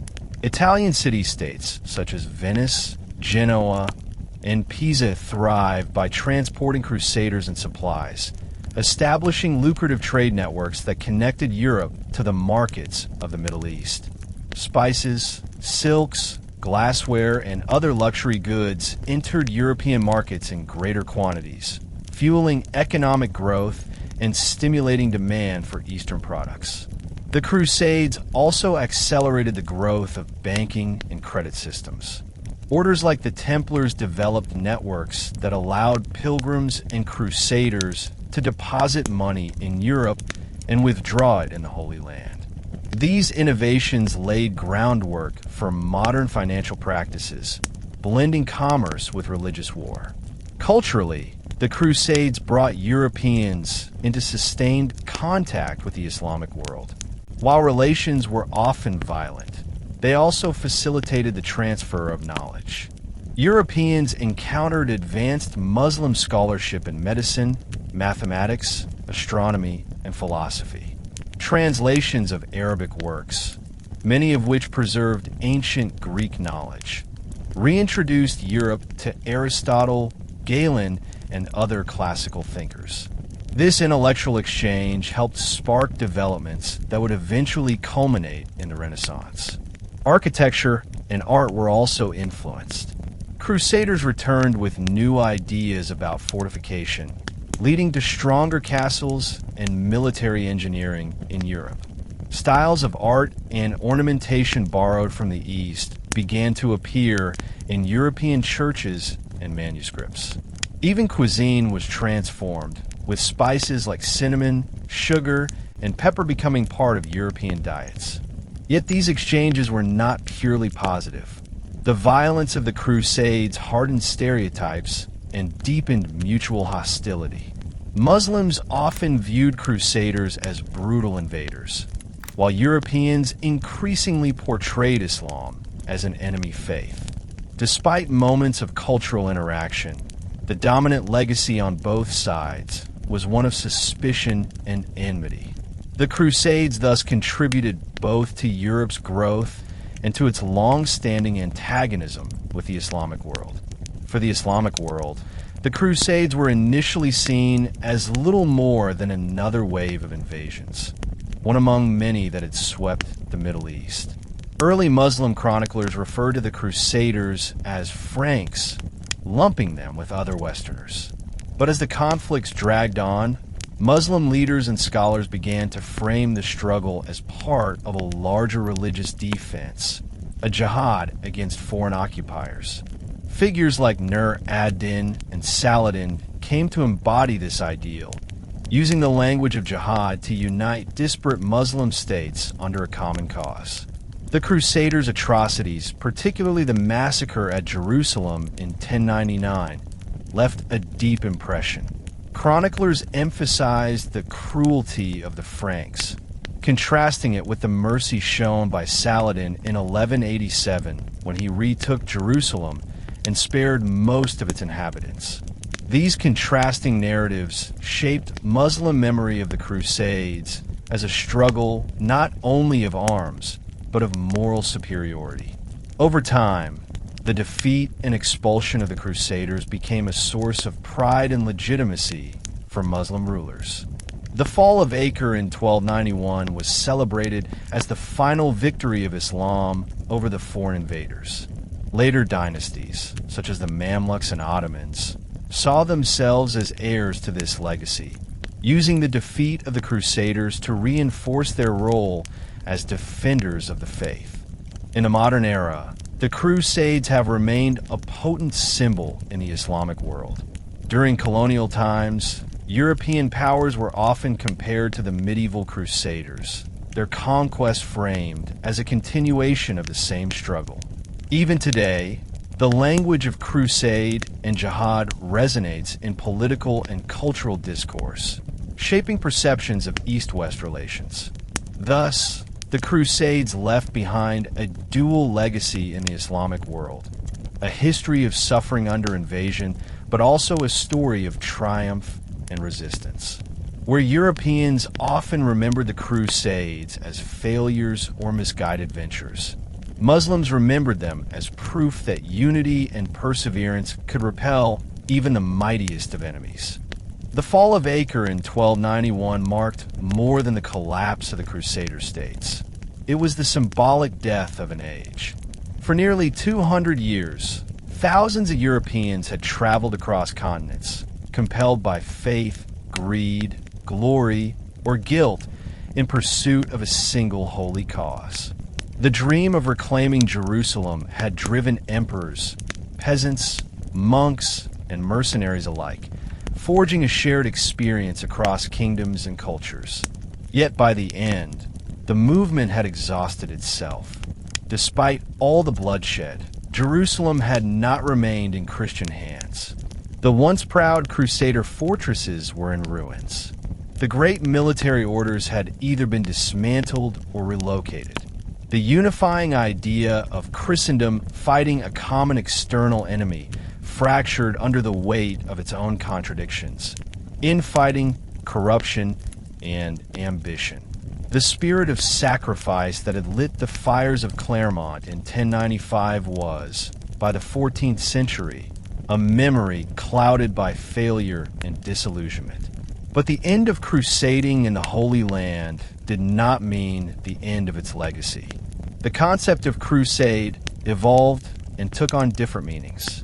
Wars were still fought under papal banners, against heretics, against political enemies, even against other Christians. In Spain, the Reconquista was framed as a continuation of the same holy struggle. Later, European colonization and imperialism were sometimes draped in crusading language. Missionary expansion, the defense of Christendom, the clash of civilizations, these echoed the rhetoric of the Crusades, even when the battlefield shifted to the Americas, Africa, or Asia. In this way, the Crusades never truly ended. They transitioned from physical campaigns into ideological frameworks. The just war theory, missionary zeal, and a sense of Christian duty to fight non-believers all drew from the crusading tradition. What had begun as pilgrimages with sword became part of Europe's broader worldview, an enduring lens through which it interpreted its role in the world. The Crusades left behind more than ruins and chronicles. They created powerful myths. In medieval Europe, tales of crusading heroism filled romances and epics. Richard the Lionheart became a symbol of chivalry, Saladin of noble opposition. The first Crusades' miraculous victories, the holy relics brought home, and the stories of divine signs all contributed to a cultural memory soaked in both reverence and exaggeration. As centuries passed, these stories were retold, repurposed, and politicized. In the Enlightenment, writers like Voltaire condemned the Crusades as irrational and barbaric, criticizing the Church's use of violence in the name of God. The Romantic era, however, revived interest in the Middle Ages, portraying knights and crusaders as idealized figures of honor and sacrifice. In the modern era, the Crusades became fodder for both Western nationalism and Islamist resistance. During the colonial period, European powers like France and Britain invoked crusading imagery to justify their domination of the Middle East. Napoleon styled himself as a modern-day crusader when he entered Egypt. In World War I, British generals used the same rhetoric when they captured Jerusalem. On the other side, the Crusades became a symbol of Western aggression in Muslim collective memory. Modern jihadist movements have invoked the Crusades as historical precedent for their own struggle, calling Western forces crusaders and framing their resistance as a continuation of Salah ad-Din's defense of Islam. Thus, ancient wars are used to explain modern conflicts, even though the historical realities are far more complex. These memory battles have created dangerous simplifications. The Crusades were not simply Christian versus Muslim, good versus evil, East versus West. They were diverse, internally conflicted, shaped by political, economic, and spiritual forces. By reducing them to symbols, we risk misunderstanding both the past and the present. Yet the fact that the Crusades are still invoked today, in speeches, propaganda, textbooks, and movies, shows their lasting grip on the imagination of the world. What do the Crusades teach us? At their core, they reveal how deeply held beliefs, whether religious, cultural, or political, can inspire both noble sacrifice and devastating violence. The men and women who joined the Crusades did so for many reasons: faith, hope of salvation, desire for wealth, adventure, and sometimes coercion. Some are driven by idealism, others by opportunism. Their stories remind us that history is rarely black and white. The Crusades also show the dangers of absolutism. When war becomes sanctified, when enemies are demonized as evil or inhuman, atrocities often follow. The massacre at Jerusalem in 1099, the sack of Constantinople in 1204, or the Albigensian Crusade in southern France, all reveal how easily spiritual fervor can devolve into cruelty. The notion of holy war may uplift some, but it almost always unleashes forces beyond control. Yet amidst the violence, the Crusades also led to unexpected bridges, cultural exchanges, translations of ancient texts, trade routes, and even admiration between enemies. These moments complicate the narrative. Saladin respected Richard the Lionheart. Muslim scholars influenced European science and medicine. And even in war, moments of humanity flickered through. For today's world, where religion and politics still collide, the Crusades serve as both cautionary tale and complex mirror. They challenge us to question the narratives we inherit and to examine how memory shapes identity. They invite us to see the past not as a justification for conflict, but as a reservoir of lessons, both painful and profound. In the end, the Crusades were not a singular event, but a vast tapestry of human experience, of hope and fear, of faith and failure, of conquest and connection. Their echoes remain with us, not just in textbooks and ruins, but in the very way East and West see one another. And perhaps the truest lesson of all is this: that peace, like war, must be made intentionally, by remembering the past, not to repeat it, but to transcend it.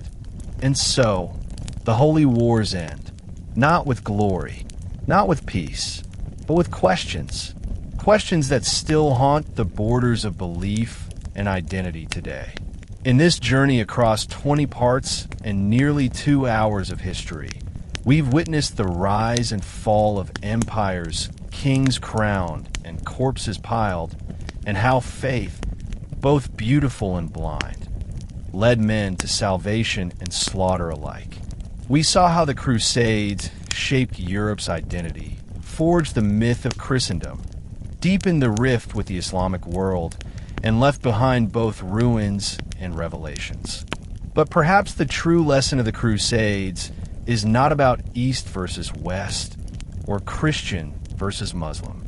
Perhaps the real message is this: when faith is used as a sword instead of a bridge, it destroys what it seeks to protect. Thank you for joining us on this epic journey here at History Teller YT. If you found yourself thinking, questioning, or even just imagining the past differently, then this story has done its job. And this is just the beginning. We've got much more coming. Lost civilizations, forbidden dynasties, unsung heroes, and hidden truths. So don't forget to like, subscribe, and hit the bell icon so you don't miss the next journey. Until then, remember, history isn't just about what happened. It's about what still echoes in us today. This is History Teller YT, where the past has a voice.